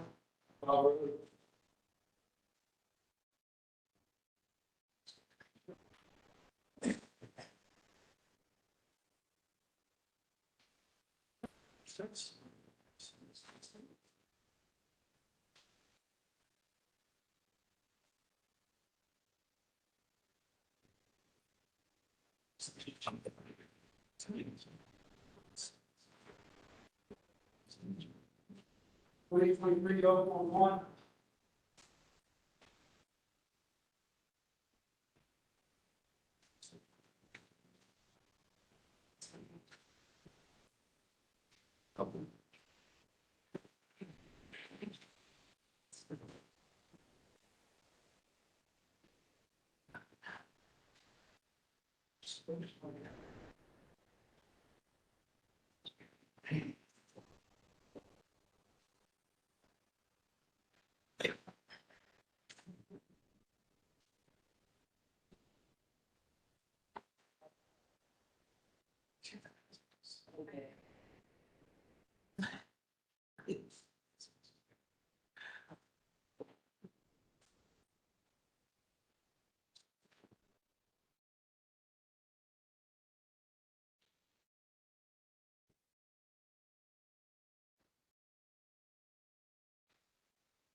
Very excited as it was. We're waiting for the attorneys to discuss what issue they have. For 2023.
Mr. Chairman, Ms. Sanchez Myers will be right back, but we're good to restart. I'll be able to help you out if anything comes up. Okay, great.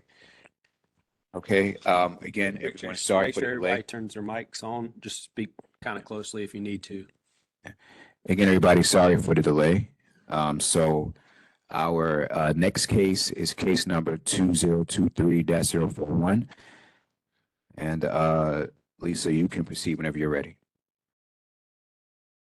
All right, the next case is an accessory structure variance.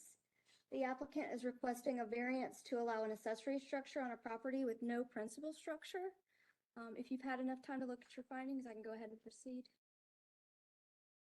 Exhibit number 1 is a vicinity map of the property. Exhibit number 2 is a zoning map.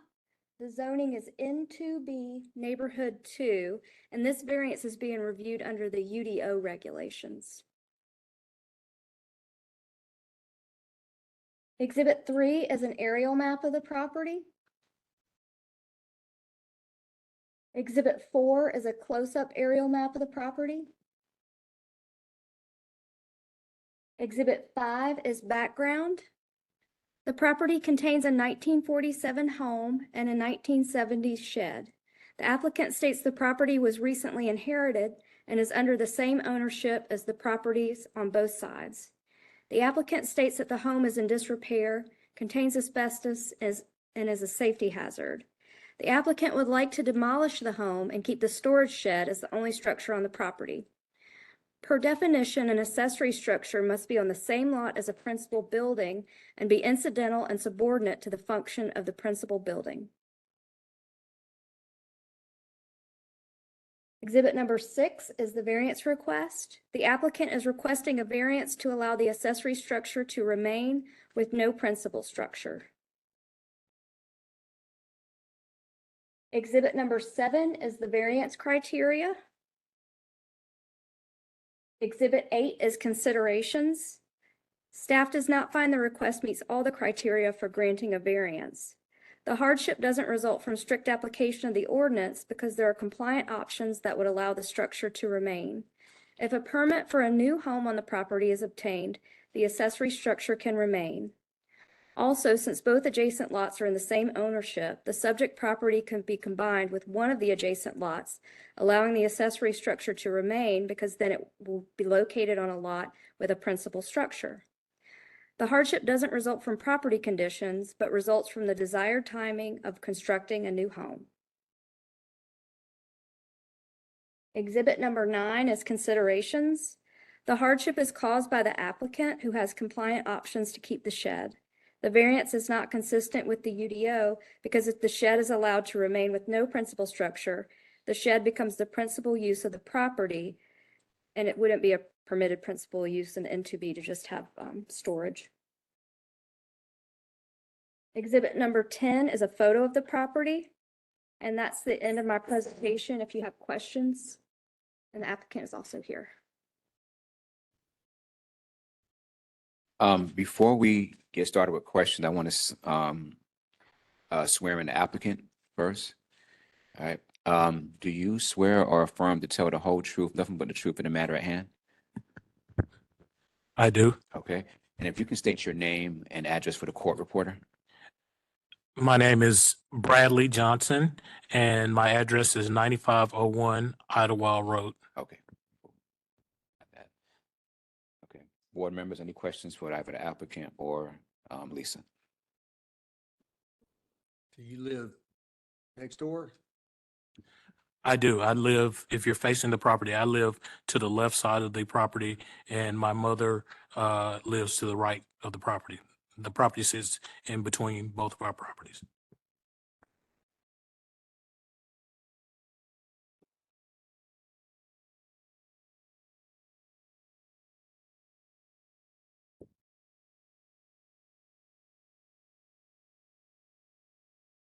Any other questions for the applicant or staff?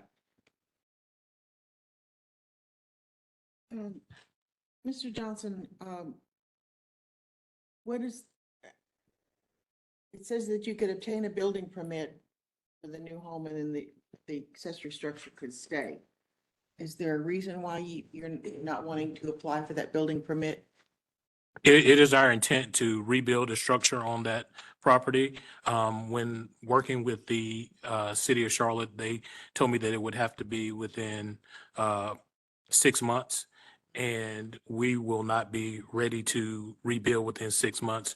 We have to remove the asbestos that is in the property and then demolish it before we were able to build a new structure.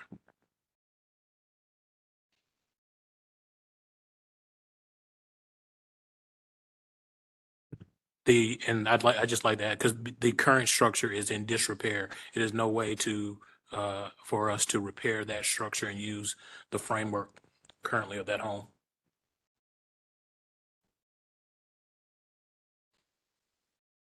So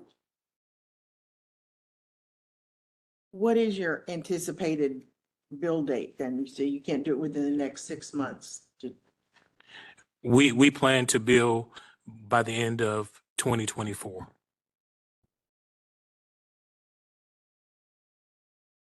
And what's so important about this accessory structure that you think it needs to stand?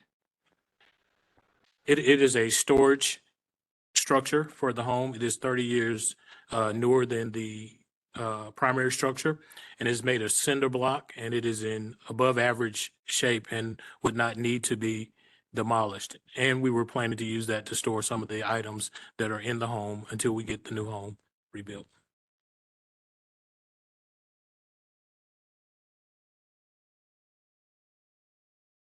Any other questions for the applicant or staff?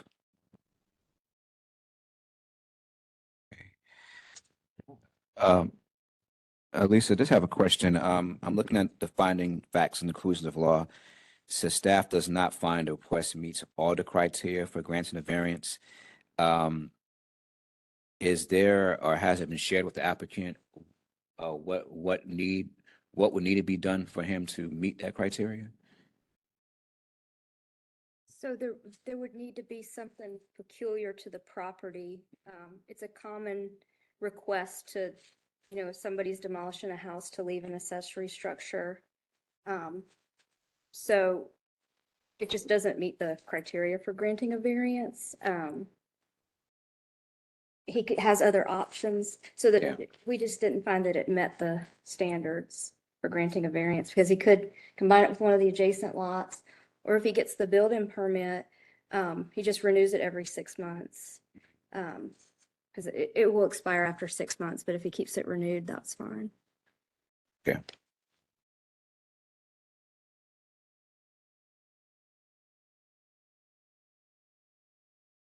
Board members, any other questions? Mr. Betty, are you open to that, to obtaining the building permit and then just renewing it? I don't know what the cost would be. I mean, I can understand probably not wanting to combine the properties. That gets into a lot of legal issues, but are you willing to work with the city to do this? I was unaware that we could continue to renew it every 6 months. I was told about the original 6 months, and so it's something that we would have to go back and consider. Yes, ma'am. Did not, and I don't want to say that they didn't tell us that. I just don't recall saying that it could be renewed every 6 months. Lisa, how many times can you renew your building permit? Do you know? I mean, I would think you'd have to keep it active, so you have to do some sort of work after some time. Oh, I see. Okay. All right. Thank you.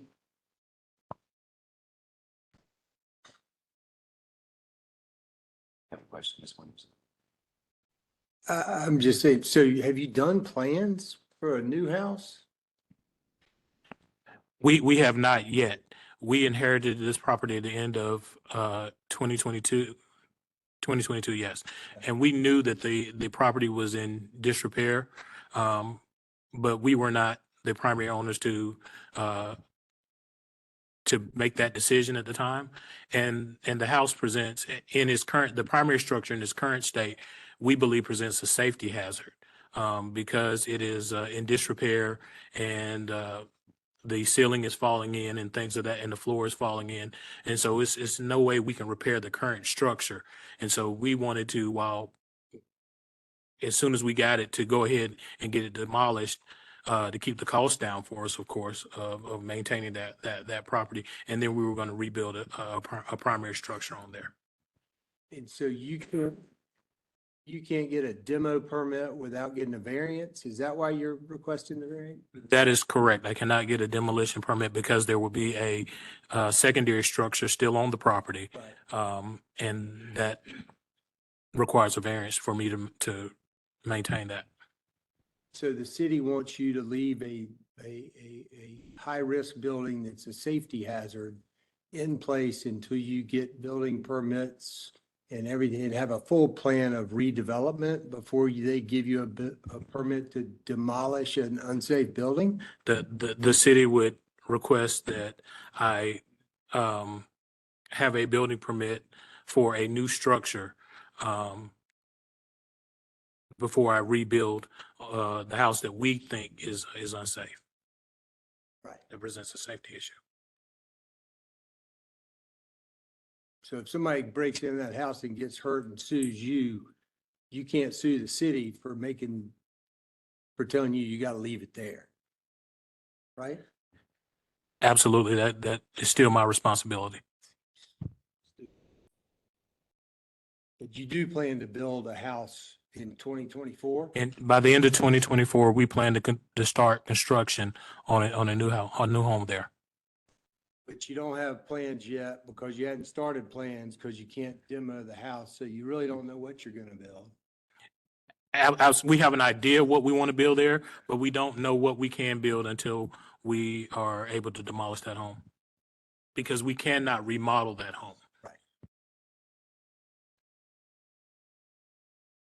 No further questions? Okay. Any other questions before we go into deliberations and vote?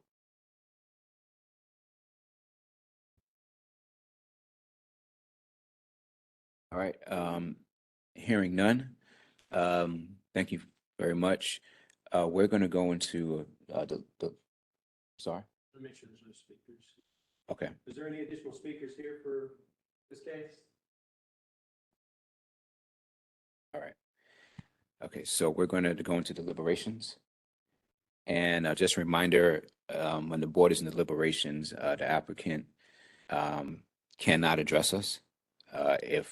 If board members have a question for the applicant or for Lisa, we will have to come out of deliberations. So with that said, any board member is free to speak on how they view this case and whether or not they will vote yes or no to approve the variance.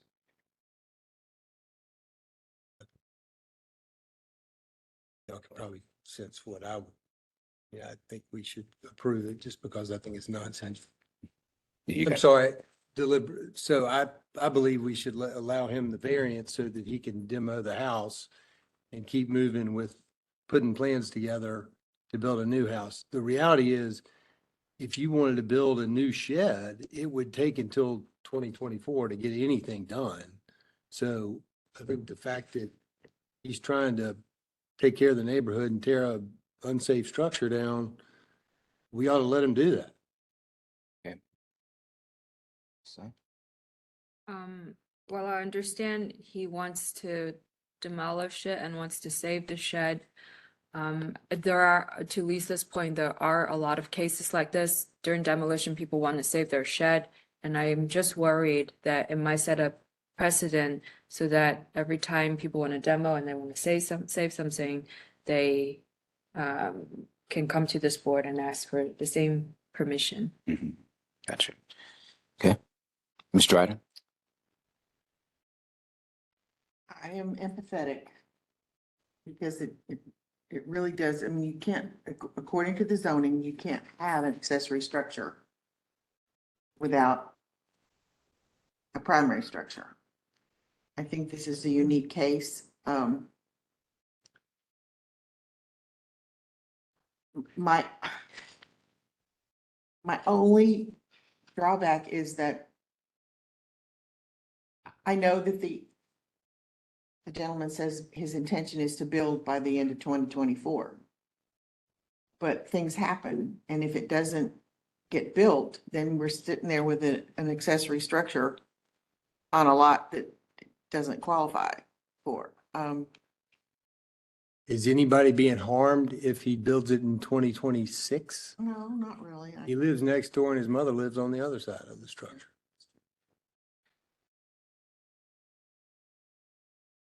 I mean, if the house got blown over by a tornado and you had a lot sitting there with an accessory structure in the back, or if my house got blown over and the garage stood, Right. do I need to come in here and get a variance while I deal with cleaning up my front yard? Mr. Shea?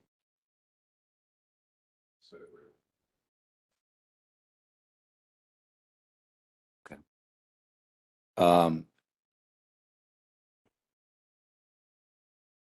Yeah, this is definitely a peculiar case.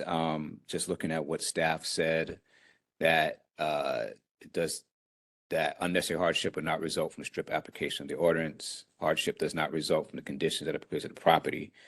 When we make these decisions, we got to look to see if it meets all the criteria. So that's always something we got to keep in mind. And I know that's sometimes can be difficult because, they, like Deborah said, we are empathetic. But yeah, this is definitely a unique case. Yeah. Okay. Well, can we Yeah. look at the conclusion of law? The requested variance is not consistent with the spirit, purpose, or intent, and that the public safety is secured and sustainable as this is achieved. But if we don't, if we go ahead and follow staff's recommendation, then it is an unsafe public safety, because there's a house there that is falling apart. Yeah. Mhm. And so basically what the city's saying is, yeah, you can tear down the house, but you gotta tear down the shed too. Yeah. Okay, yeah. Or, I mean, wheels turn slowly. And it's really hard. I don't. While I'm sympathetic about the case, this is a very common occurrence when people are doing demolition, that sometimes people want to keep a garage, want to keep a shed. I'm just worried this will be a slippery slope. And to Lisa's point, there are alternatives, like he can put stuff in storage. There can be other ways, for example, extending that building permit and just getting started working on that new plan. I'm just again concerned that this is not, while this is a unique case in the sense that he owns both property on the side, I don't think it's conforming with the spirit, purpose, and intent of the UDO. Well, easier fix. This is an easier cure. Yeah. You don't have to go through plan review, put 1,000 square box on the plan, doesn't have to go through plan review, get a permit, it's very inexpensive. Anyway. Let's see.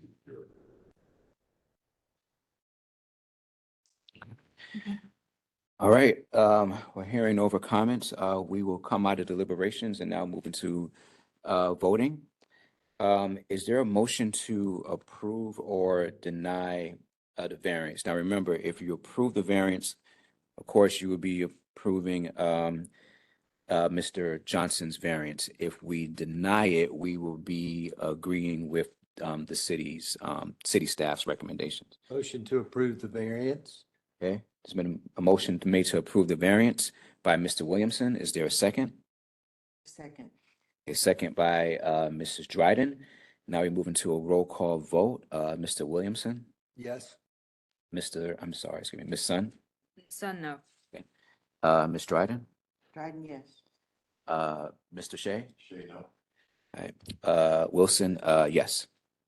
So looks like the variance has passed, which means that Mr. Johnson's variance has been approved. Now we will move into the finding facts and conclusions of law. Are we having the same issue with this one? Do we need to? No, it looks like it. Well, do we? Wait a minute, if you're approving his variance, then we have to change this thing. Yes. Yeah. So the unnecessary hardship would result, so we've got to take out the not under Yeah. conclusions of law. That's number 9. Yeah, Number 13, the hardship does result. the hardship.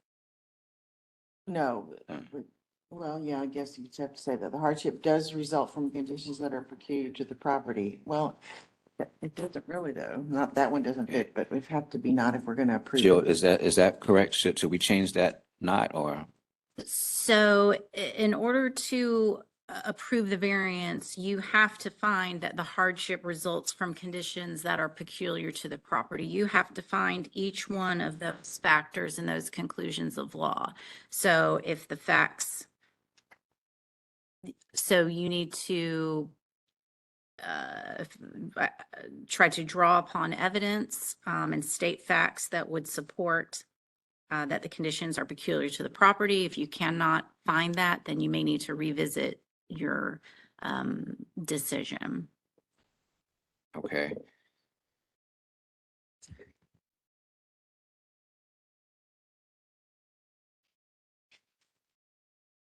The building is dilapidated.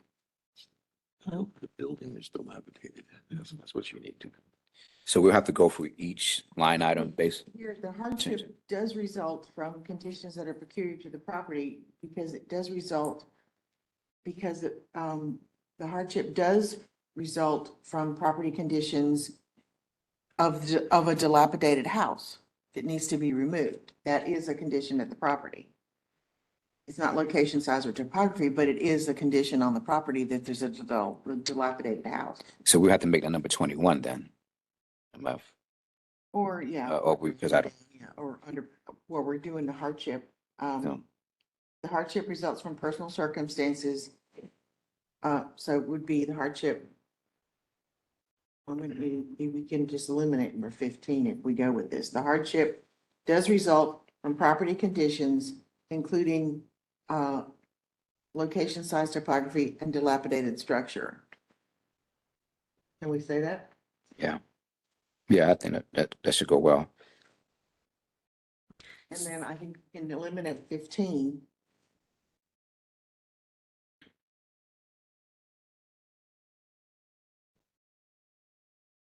Altogether. And then the hardship does not result. And 16. Which is taken by the applicant Okay. because he inherits the property in its current dilapidated condition, or well, just in the current condition. Yeah, in its current condition, I think that's fine.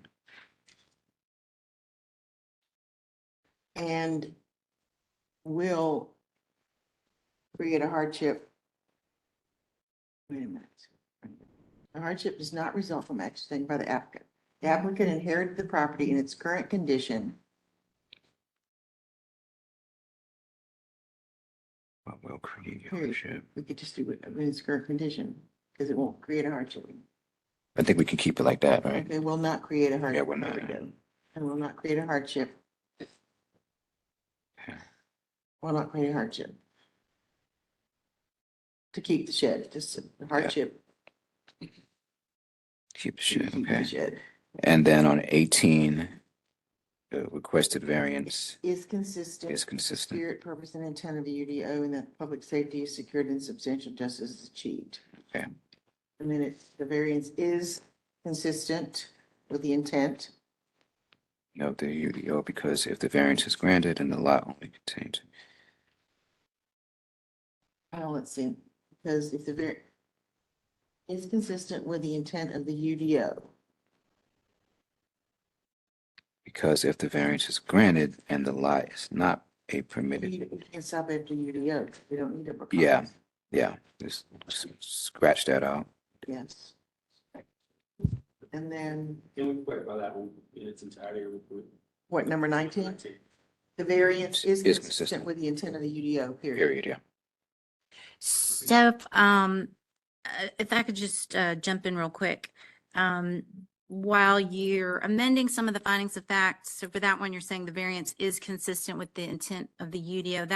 That's actually is a conclusion of law. So you want to make sure that there are facts that were presented or supported by the evidence that support that findings of facts. So just be cautious when you're sort of eliminating some of the facts here, because then what you've left yourself with is just a conclusion of law. So if you can explain how or point to some of the facts, I think you talked about the safety, the dilapidated condition, that might help support your conclusion there. Okay, so the variance is consistent with the intent of the UDO due to a Same. dilapidated, I don't know, spell it. Yeah, I want to put in the asbestos To too. allow for the removal of an unsafe. Yeah, to elect, yeah, they were for a removal of an unsafe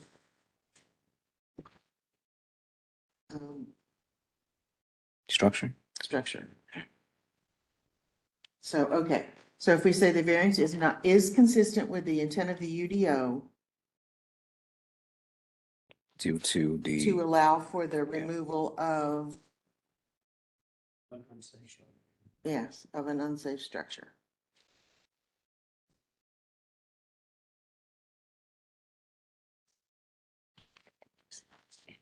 And then you can eliminate number 20. I was gonna go back to that. Because we're saying it is.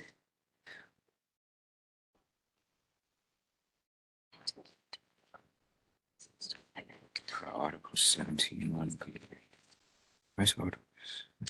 I don't know if we can change that. It's just a statement. Let's talk about this. Let's clarify that with the Standards. You can't change that. board's attorney. How did we read number 20 then, Bill? To say, because So- accessory structure shall, I believe number 20 is just a restatement of That's what what I was the thinking, yeah, UDO it's just provision clarification. says, so you can, That's that, yeah.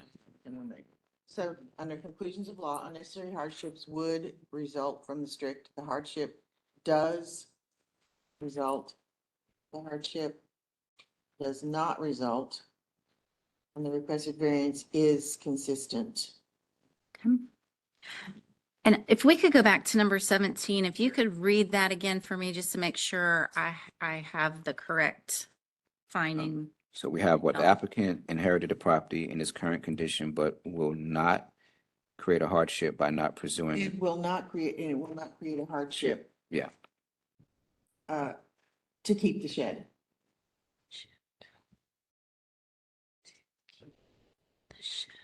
Okay. And if you could go back to number 10, I don't believe you addressed number 10.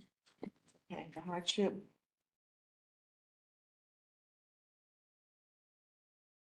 Okay, the hardship does result from the strict application of the ordinance because because of the, So here you would want to state, what is the hardship, the unnecessary hardship that you, right, I think it's the same thing as we number 19. 10, we're going back, well, Saying the same thing we. the that we hardship pressed on does 19. result from the strict application of the ordinance because of the,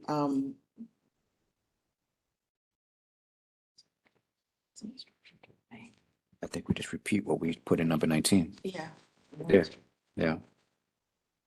Yeah, due to a dilapidated structure.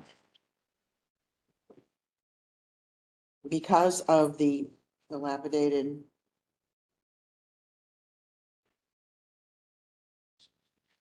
structure on the property.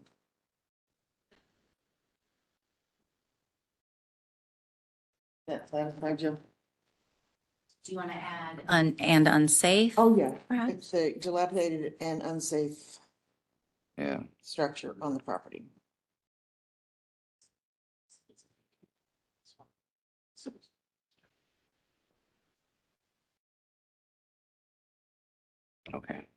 Okay. Joe, is anything else that you see in there that, I think you've covered everything. okay. All right, well, is there a motion to approve the finding facts and conclusions of law as amended? Dryden, I'll make that. Okay, so a motion been moved to approve the finding facts and conclusions of law as amended by Ms. Dryden. Is there a second? Williamson, second. Second by Mr. Williamson. Now moving to a roll call vote. Mr. Williamson, Yes. Ms. Sun, So no. Ms. Dryden, Dryden, yes. Mr. Shea, Shay, no. Wilson, yes. Okay. All right, so this case has been approved. Thank you very much, Mr. Very much. Thompson. So next, our last case of the day is case number 20223-043. And couple things I want to mention here is one, because I have some personal relationships with some of the folks I'll be speaking today, I will be recusing myself from this case. That's one. So Mrs. Dryden will be chairing this case. Two, and I'm sure Mrs. Dryden will agree with me on here, for the speakers that are here today, since we have a lot of you here, and we very much support open forums, but please try to keep your remarks to a minimum. And also keep in mind, if your remarks are the same as the person ahead of you, so we don't get into a repetition, just keep that in mind as well. Give me 2 minutes. Okay, go ahead, go ahead. Mr. Chair. And I was going to get to that part. And lastly, for, who was it, Mr. Murray? And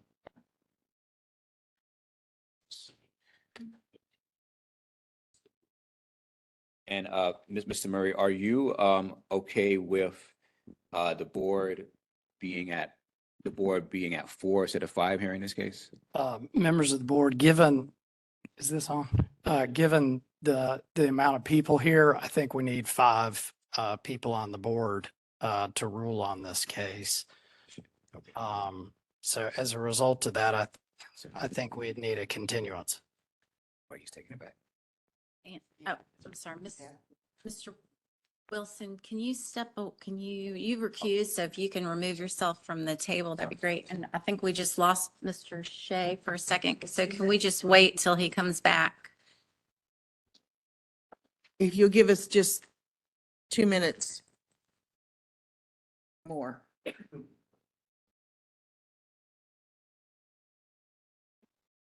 me, were you an attorney in the city?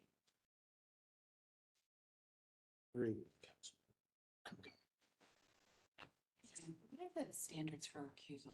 It's a small community, we all know. What's the actual standard? Let's see, I can show you the. See, here's our procedure. Here's the.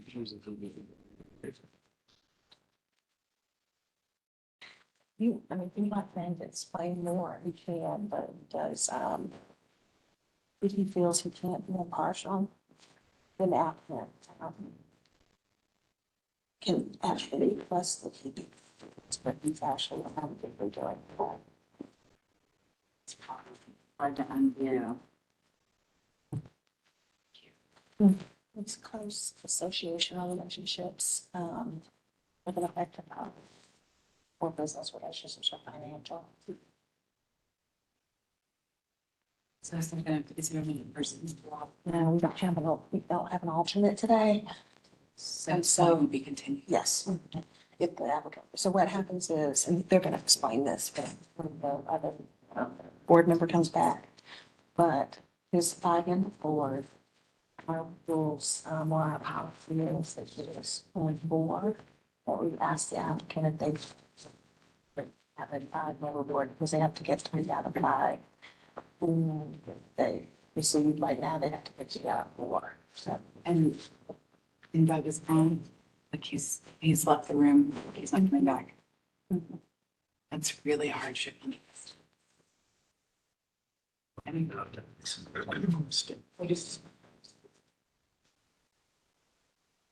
There's not another one. no, you don't have a. So 2 regular members are out and we have 10 alternates. All right, thank you, ladies and gentlemen, for your patience. Mr. Shea has returned. Mr. Murray has requested a 5-panel board to review this appeal with Mr. Mr. Wilson's recusal. We are only 4, and we have no other alternatives in place for today. So the board will entertain a motion to delay this for 1 more month based on Mr. Murray's request. Ask a procedural And question. Yes. sorry, I was going to just advise the board, well, it's not, that this board has, historically, anytime there are only 4 panel members available for a variance request, has, allowed the opportunity for a continuance if at an applicant's request, so that they may have, 5 board members present. So just wanted to mention that as well, and that is being incorporated into your new rules of procedure, should you adopt them at the end of that meeting. That is correct. And I know it's a hardship for everyone who's shown up here today to speak for or against this, but it is the plaintiff's, the applicant's, yes, his purview to request a 5-member panel. So board members, do I hear a motion to postpone this for 1 more month? Okay, postpone. Okay, Mr. Shea has motioned to postpone. Do I hear a second? Williamson, second. Williamson seconds. All right, Mr. Williamson, Yes. Ms. Sun, Son, yes. Dryden, yes, Mr. Shea. Yes. All right, so we have granted the continuance. Again, I apologize for all those people who have stayed and wish to speak. We encourage you to return with us for our July meeting. Thank you. It is, Mr. Edwards, be- the 25th, I believe. July 25th, yes. July July 25th, 9 a.m., same room. It's a good procedural question. Okay, that's to one of the attorneys. May it be specially set so that it can be first on the calendar so that the residents don't have to take off of work and spend a whole morning. Another snap do. Like, can it be first on the agenda? All the petitions the same. I'll defer to. Typically, the consent agenda is first. I would imagine, I have nothing to do with scheduling. That's the clerks, the board clerks, does the scheduling. I know for other boards that I'm involved with, cases that are continued are usually appear, at the top or the beginning, cases that weren't heard at the previous meeting. So I don't see why that wouldn't occur in this. instance. Historically, if the case is open, we'll continue it as the first case for the next meeting, so.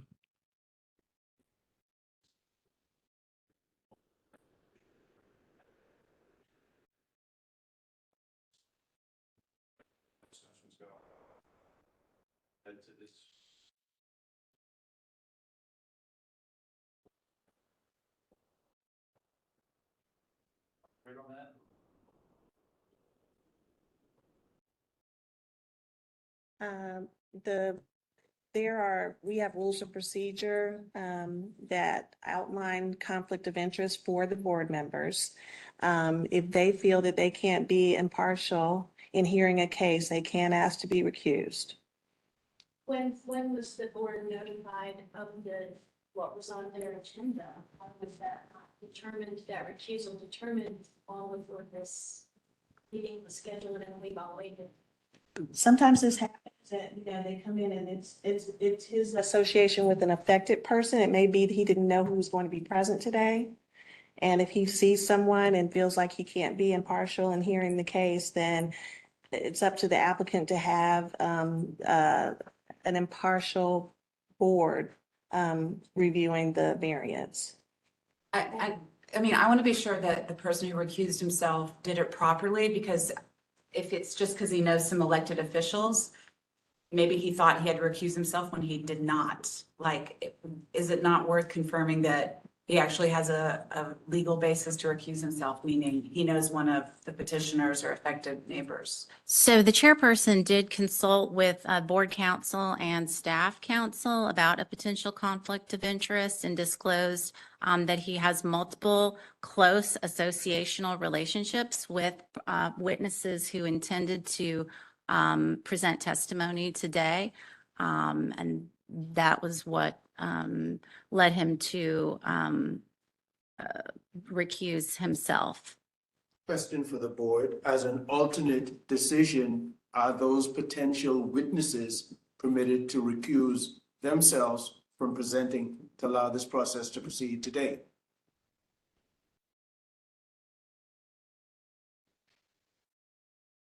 And I'm going to ask the applicant,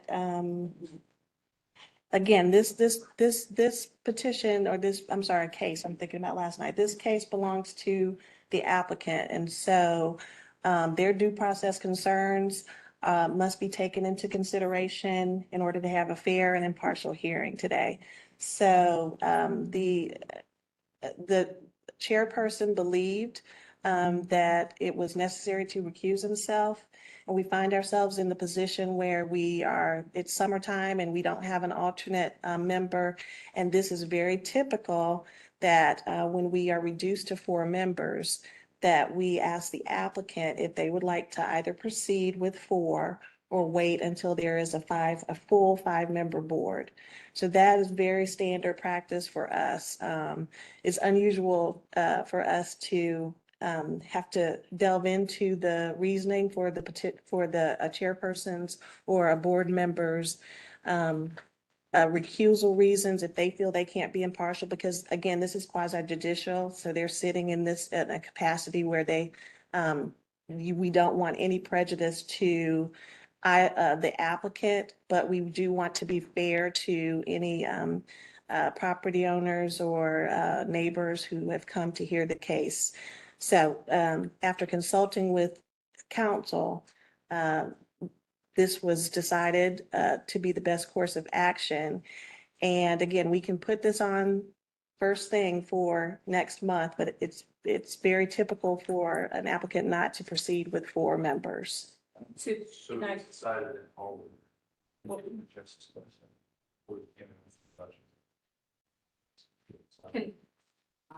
How many members sit on this board, and is there a guarantee that there will be the requisite number here on July 25th? So we currently have 5 members that sit on the board and 3 alternates. 2 regular members are out this month, so we have 2 alternates actually sitting in today. So that left us with 0 alternates to kind of fill in. The 3rd alternate is also out on vacation, but given the member schedule, we will typically schedule the 5 regular seats and then an alternate sit in. So pending. Correct. Yeah. And I will ask my final question again, which was not really addressed. Right. Is there any reason why the potentially conflicted witnesses cannot be recused, or we're simply operating from the principle it is the applicant's process, and whatever the applicant decides as the way forward is the way we proceed? I don't have the authority to ask an affected party whether or not they would like to recuse themselves or not present. It's a public hearing, so anyone who has signed up to speak may speak. I'm sorry?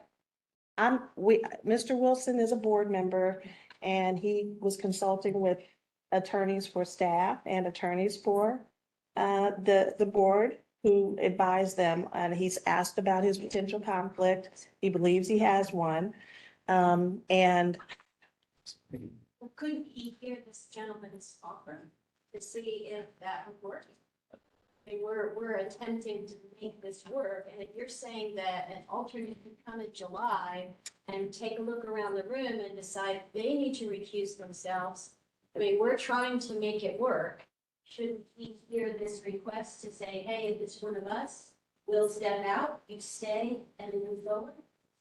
If it was his desire to recuse, should he not at least hear the opportunity if there's a conflict of interest that conflict be removed?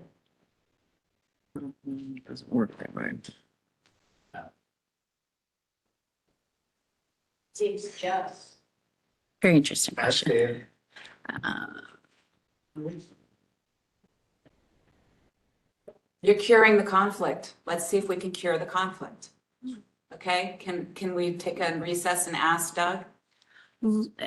If we could recess for just a few minutes, Ms. Dryden, and let me consult with. All right, this board will be in recess for 10 minutes.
Thank you for your patience, ladies and gentlemen. We will now resume the meeting. So board members, I just wanted to recap briefly what has transpired today. Chairman Wilson identified a conflict of interest that he had. And per our rules of procedure, since he determined that there was a conflict of interest, he declared the existence of that conflict and is refraining from a deliberation on the matter. And in accordance with the rules, he did leave the chamber in which the deliberations were taking place. Based on that, the applicant requested a continuance due to only 4 members being present. And the board did vote and has already granted that continuance to the next meeting.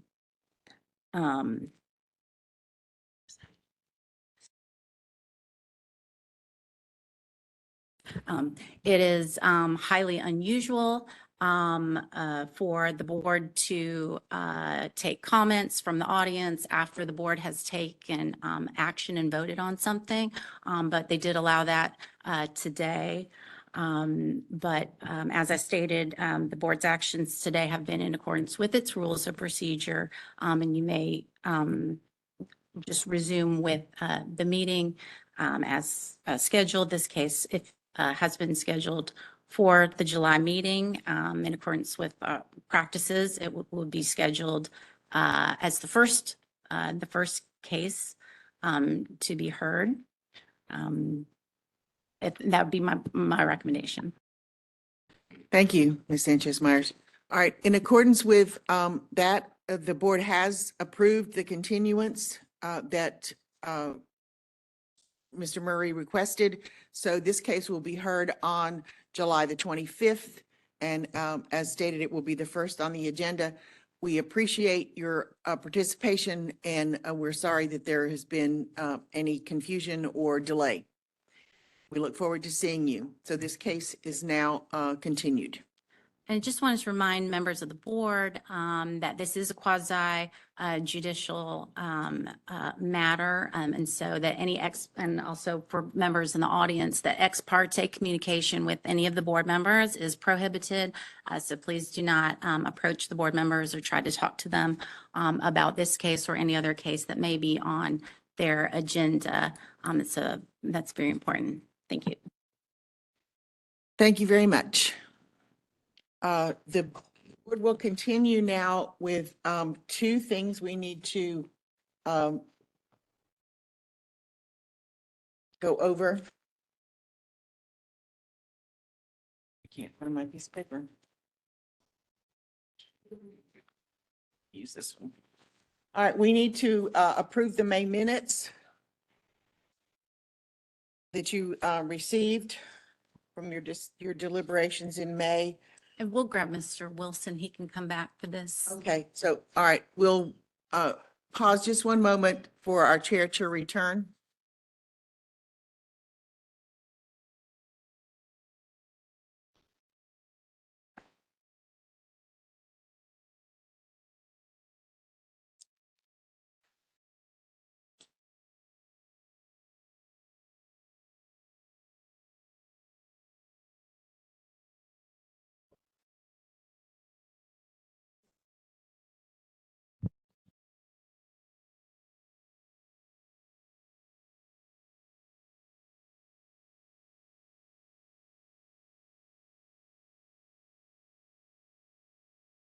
Sorry about that. Okay, Chair, we're down to the minutes. That's yeah, go into the minutes. Okay, and then after that, we have to vote on the UDO rules. Okay. Okay, so everyone should have a copy of the minutes in front of them. If there are no changes to those minutes, of course, we can have a vote.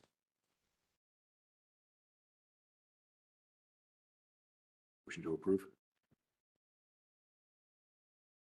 Okay, is there a motion to approve the minutes? Mr. Shea. I'm sorry, I didn't hear you. A motion's been moved to approve the minutes by Mr. Shea. Is there a second? Gibson, second. Okay, there's been a second by Mr. Williamson. Now we move into a roll call vote. Mr. Williamson, Yes. Ms. Sun, Sun, yes. Ms. Dryden, Dryden, yes. Mr. Shea, Say yes. Wilson, yes. Okay. And then now the last agenda item is the rules of procedure for the UDO. This was given, for those of you who were not here last month, this was given out by Ms. Sanchez Myers for us to review. I don't know if anybody has any edits to it. It looks pretty straightforward to me. I don't know, given the events of today, do we have to add anything in here for that, or is that just already covered under our general rules and statutes? So, okay. Let's give everybody a few moments to look over them if you just have any additional things you want to add. And members of the board, there are no significant changes from the draft that was presented to you at the last meeting. The only change was just a deletion of a bracket that said to be determined with staff input. There was no additional input, so that bracket was deleted, but everything else is the same that was presented to you last month. Okay. So basically, all you did was change it to the UDO, I mean, those, as far as I could tell. Yeah, the only significant changes were regarding the continuance process. It actually allowed that to be a little bit more freely granted rather than having a party or attorney come in here every single meeting to continue to keep asking for continuance requests. It grants some authority to the chair and I think the UDO administrator to confer and grant a continuance so that you don't have to keep seeing those every month. That was a big change and mostly minor. Well, then I make a motion to approve the new rules of procedure. Okay, motion's been moved to approve the new rules and procedures for the UDO. Is there a second? Second. A second by Mr. Shea. And now we move into a roll call vote. Mr. Shea, Say is yes. Ms. Dryden, Dryden, yes. Ms. Sun, Sun, yes. Mr. Williamson, Williamson, yes. Wilson, yes. Okay. And are there any other business that we need to hear from staff before we go to adjournment? We have a guest present. Yeah, we don't have to record this, but we can't adjourn because it's part of the meeting.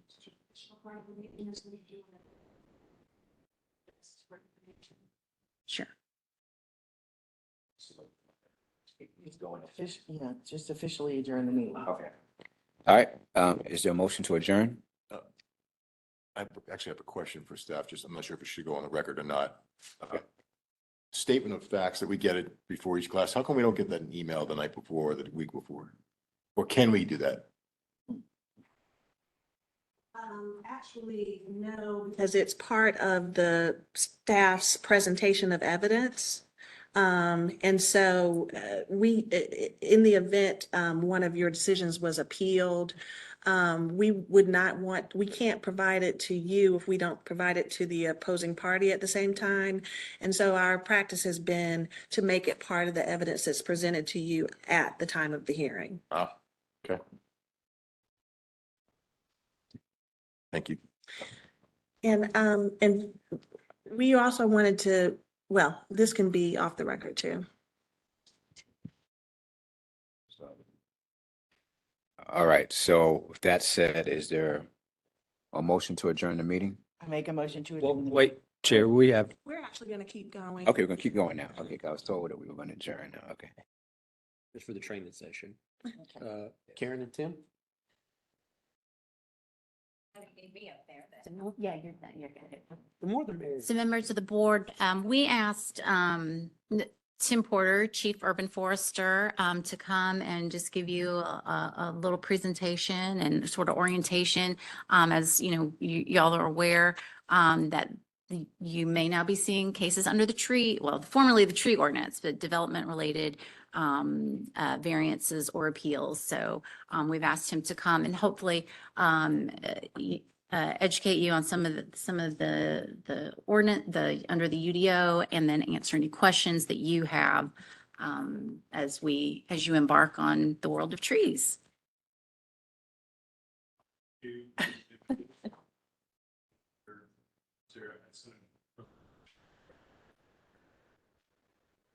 High level slides are right.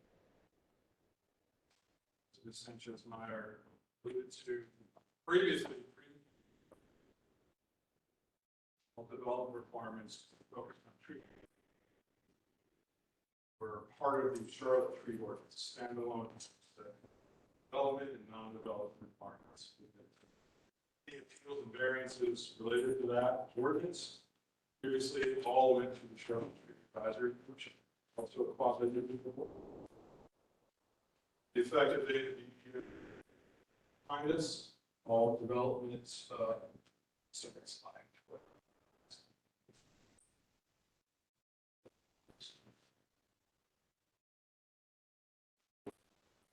All development requirements, the tree canopy are now in the UDO.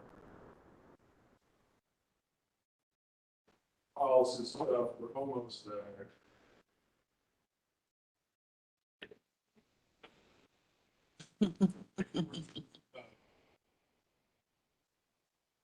All development appeals and variances related to tree canopy regulations in the UDO and in legacy pre-UDO.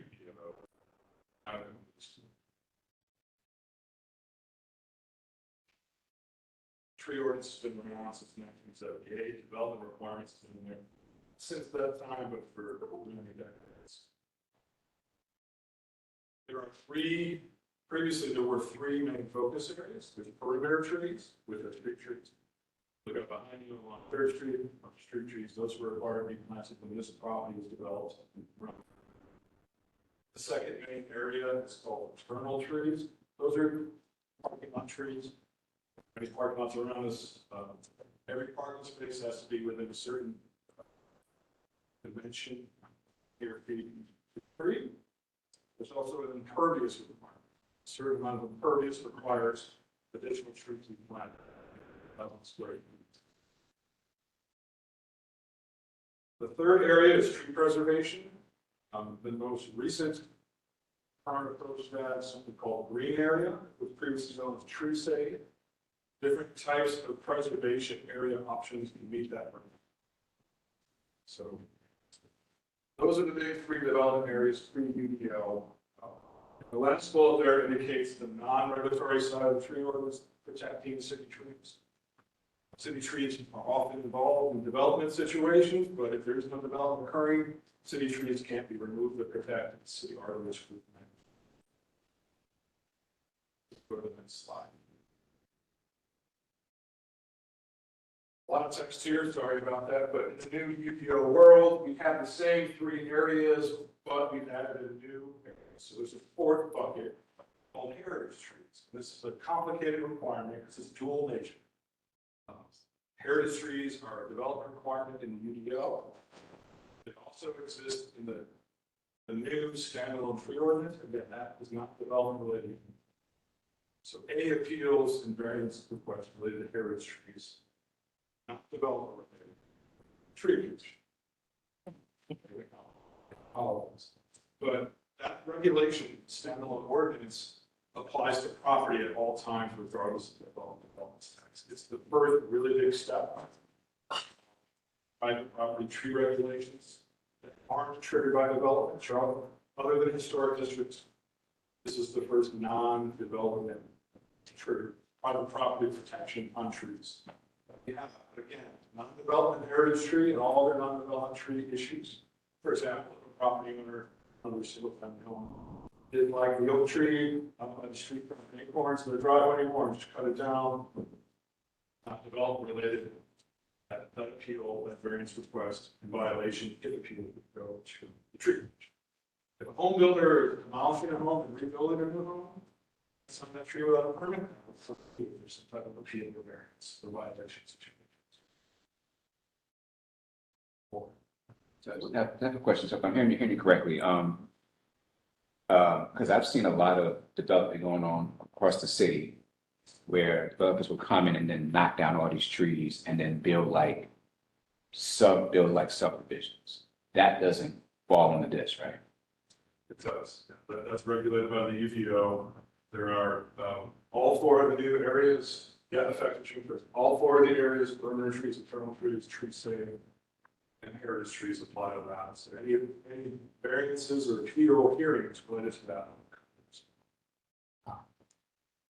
I have a question. I recall reading somewhere in the UDO, like the heritage tree has to be 30 inches. Is that, and are there, like, what are some examples of the species, so, of these type of trees? Different questions. Heritage trees are defined as native North Carolina species. We have a list in the USDA's Resource Conservation Service, the official science-based list. Most of the trees on that list are never even 3 inches.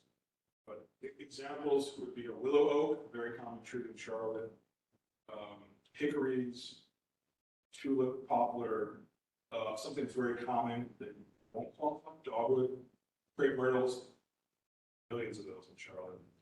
Probably never going to attain heritage tree status. If they do, they're probably world record size tree.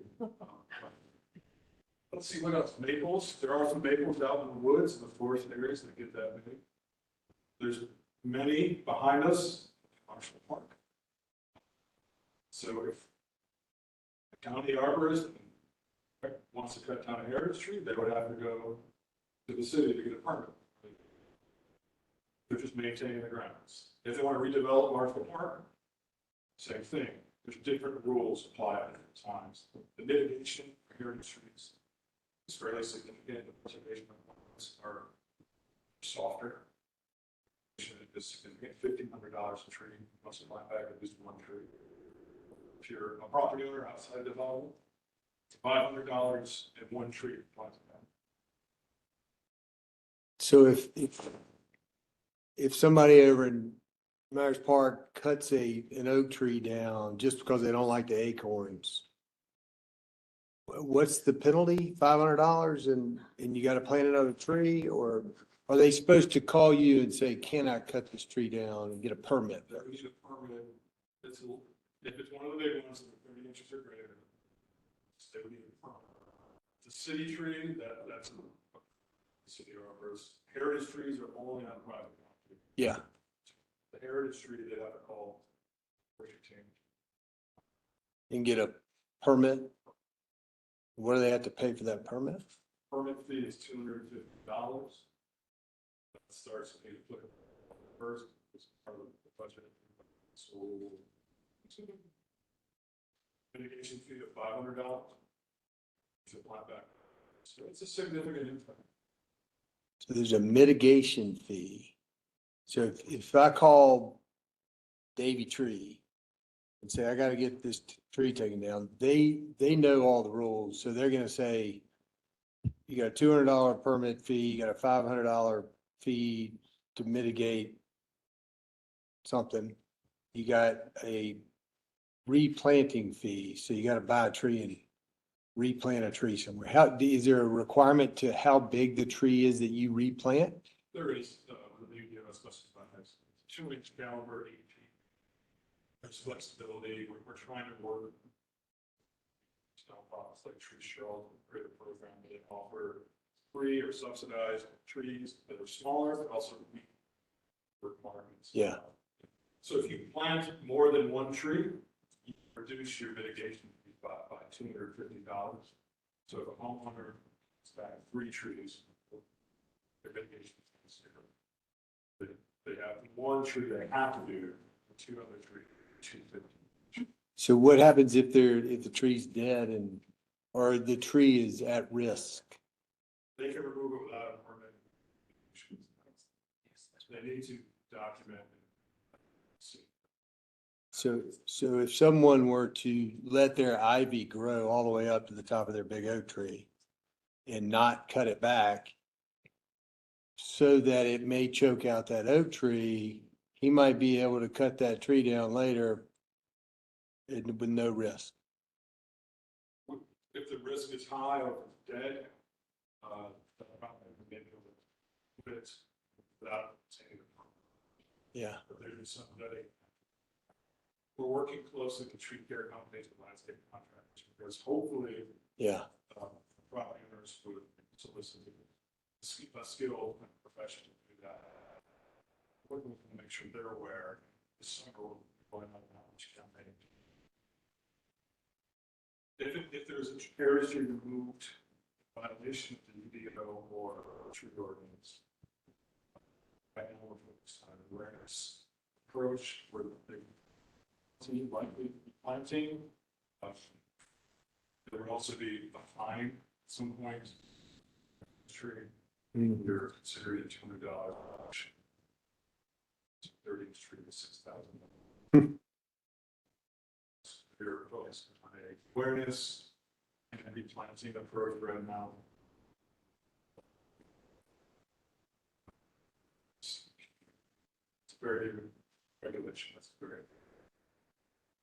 That situation, that's likely a non-development situation. If appealed,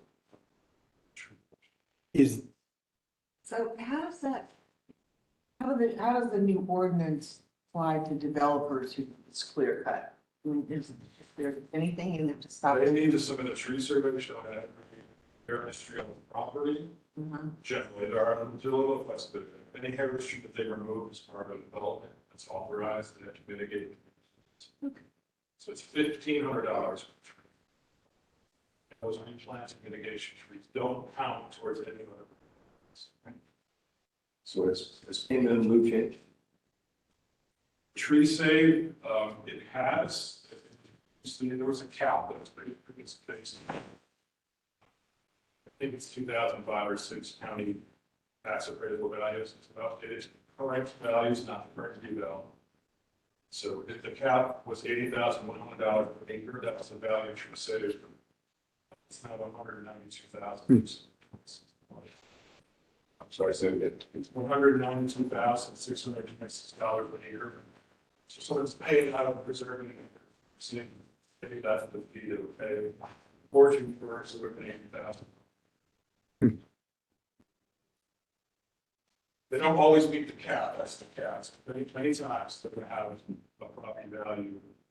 It's not improved, it's just a land value. Less than that per acre.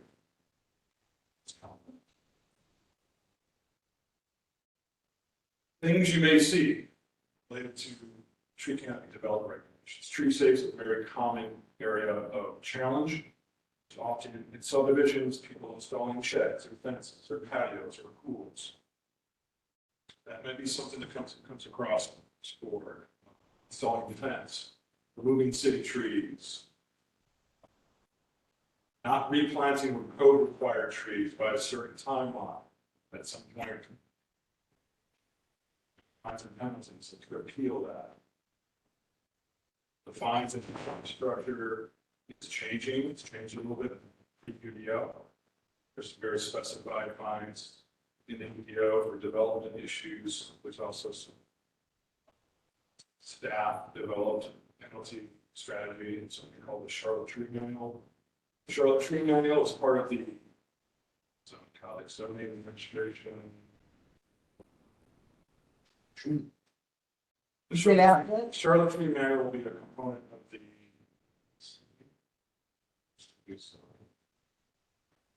It's a supplemental document to the Article 20 tree canopy. Are they out yet? It's going to be published any day now. Okay. You know, take it back to the commission. They're part of the check my own process. They review.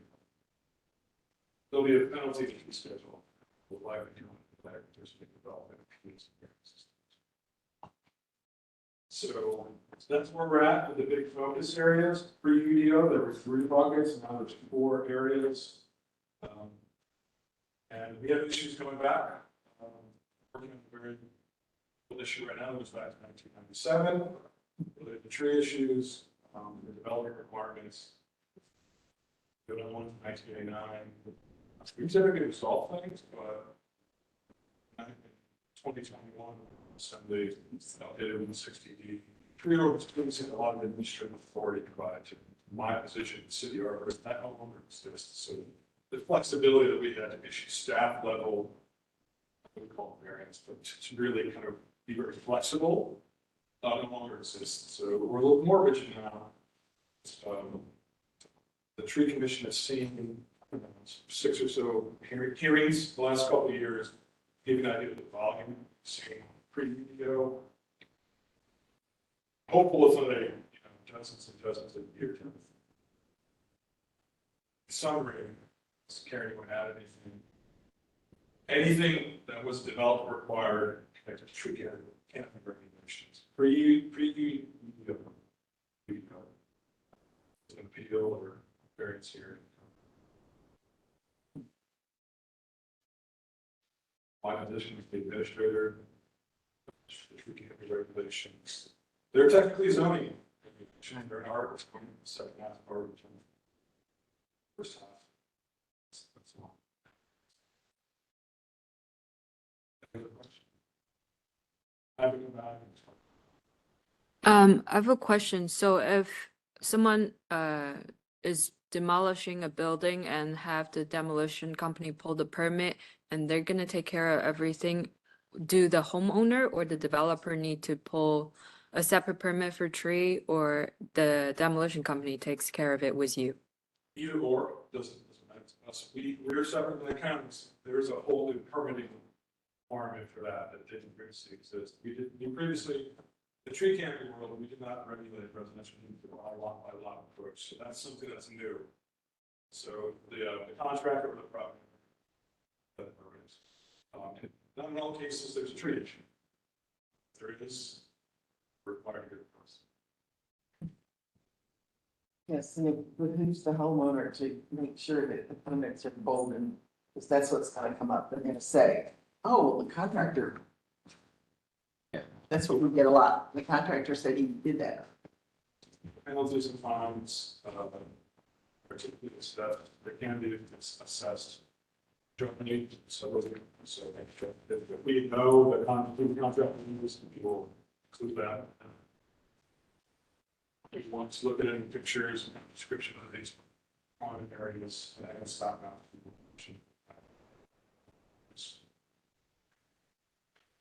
See, let's just go to the slide.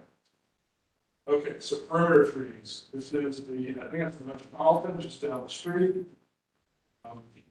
The kind of teal line I drew indicates where required perimeter trees had to be installed, developer installed. Show what they are. I don't see maybe this. Sure. Those are code required, always code required. Meaning, they're protected. You get a permit to trim them, to remove them, hang anything in them. Next slide shows the terminal trees. Pretty straightforward, but this is Mecklenburg County's, I forgot the name of the building. Freedom Drive. Used to be a hall.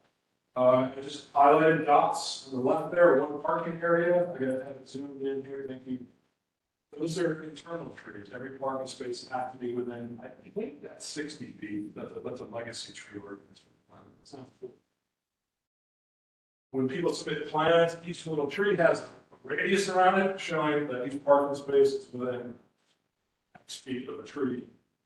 That's constantly an area of challenges. Plan reviews, because that parking space has to be within 40 feet. So extra trees sometimes needed. The next couple of slides indicate green area tree save. So this is townhomes in Wesley Heights. You can see that green area that's private road and tree save. I highlighted the tree save at the top. See next. A little pocket of tree canopy in the back. That's behind that Bojangles right there. That was preserved. An example of a type of violation, someone might put a little dog park in there. It's not allowed. It could be permitted, but can't cut down trees. Dog park. Without permit. People put sheds, garages, patios, all sorts. The next slide indicates another tree save. That's a massive subdivision in East Charlotte, the reserve that's something ridge. And everything I highlighted in Martin Teal is a patch of forest that was preserved as tree save. very common having encroachments in subdivisions. It's also common in open space, there's a lot of overlapping stuff. Encroachments, those are very common types of violations that could be issues to hearings. So what about, there's a lot of state roads that run through the city. So what if there is trees on state roads, say like,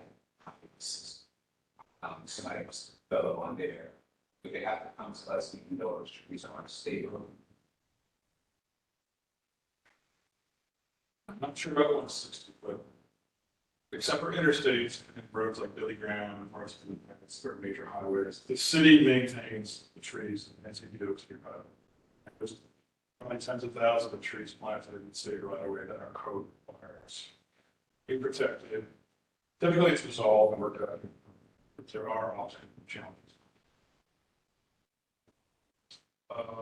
Slide, I think that's, yeah, I think that's good. It's kind of so I want to get into the division. But appreciate the time and opportunity. You may see me, because I'm often involved in hearings. My colleague, when he comes in, it's just the board routine. He's likely the one you're going to see involved with the sort of the staff side, so the tree related hearing. Unless you have any questions, thank you very much. And appreciate it. Thank you. Thank you. Thank you. All right. Now we need to adjourn. Well,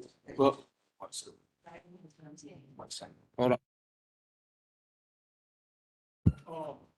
Obviously to address, to address, I know you guys' issue about the one case about the height stuff. Oh, we're still recording. Is that fine? Yeah, it's fine. Staff is working on that. We have some problems. Obviously, what has happened in the past is it's kind of zoning will go out and look sometimes, but it also we have been told, it's kind of like we were taking this we didn't want to drop the hammer on single family homeowners because again, it's hard going out and telling a single family homeowner that you're guilty of something and we can't prove it. So it's always one of those, so sometimes we've said, hey, let's take the lighter hand approach. And what happens is, and we do have these issues. We're not going to disagree that we do get some builders who build over and say, hey, I'm going to do it and then ask for forgiveness later. So that is an issue, but hey, we are working with permitting staff. Also, what we're trying to do is because some of the options we come up, it does throw some extra cost to people. And that's where you got to balance that cost. Do you hit a builder, single family homeowner with this additional cost to say, hey, I want to build this, and at some point we just got to decide as a city which way we want to move. But like I said, we are working to address those issues going forward. Appreciate that. It would be devilish, I think, of us, for me, to say to a homeowner, no, you must demolish your garage because your builder built it 7 feet taller than it should be. But my concern is on the city side, because we see this not frequently, but frequently enough, where it's the permit that was approved that was wrong to start with, or it wasn't checked, or the surveyor did a poor job. But there's all these myriad of things that hopefully, I do appreciate that you are trying to address those and maybe flag those builders that are consistently. Right.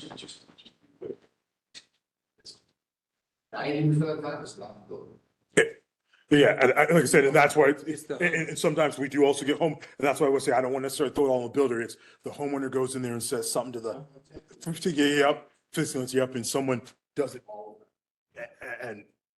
And the contractor, like again, doesn't, again, not necessarily the builder, it's the contractor who got hired to do the work. And when I say builder, I am with you, Kevin, it's really the contractor who then just says, oh, I'm just gonna go build it. And then what happens is the builder is not also out there looking and saying, hey, because again, the builder shows the permit at 20 feet and what happens is staff reviews it. And when you've scaled it out and it's 20 feet, as for land development staff, we say, hey, I've got to take your word because you showed me a scale drawing that's at 20 feet. And like I said, and then what happens is we find out it's. And it doesn't even come up until the homeowner wants to sell the property. applicant has to have it surveyed. Um, And all of a sudden it's like, And, and we'll be honest with you, a lot of times when that happens, that's not necessarily the city went out and did anything. It happens to be a closing attorney finds it and then someone makes an issue of it because, for example, I had the last one I had to do for somebody, it was an innovative at the zoning committee. It's because they built something and someone was like, well, I'm not closing on the house until you guys rectify this issue. And when they asked us, well, how'd it happen? I go, probably someone went and bought a permit and no one, they didn't check the lines when they were building their deck and now it's encroachment and now and like I told him, I said, code enforcement wouldn't have gone in your backyard and never found that out. It's, or, rezone, so I do, just. Those are places are hard for me.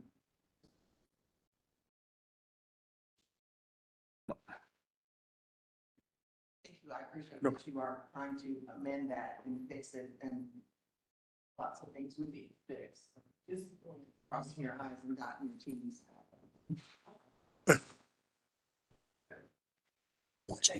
once you look at me, they got something else to say. All right, is there a motion to adjourn the meeting? Motion to adjourn. All right. Yes. Adjourn. One of the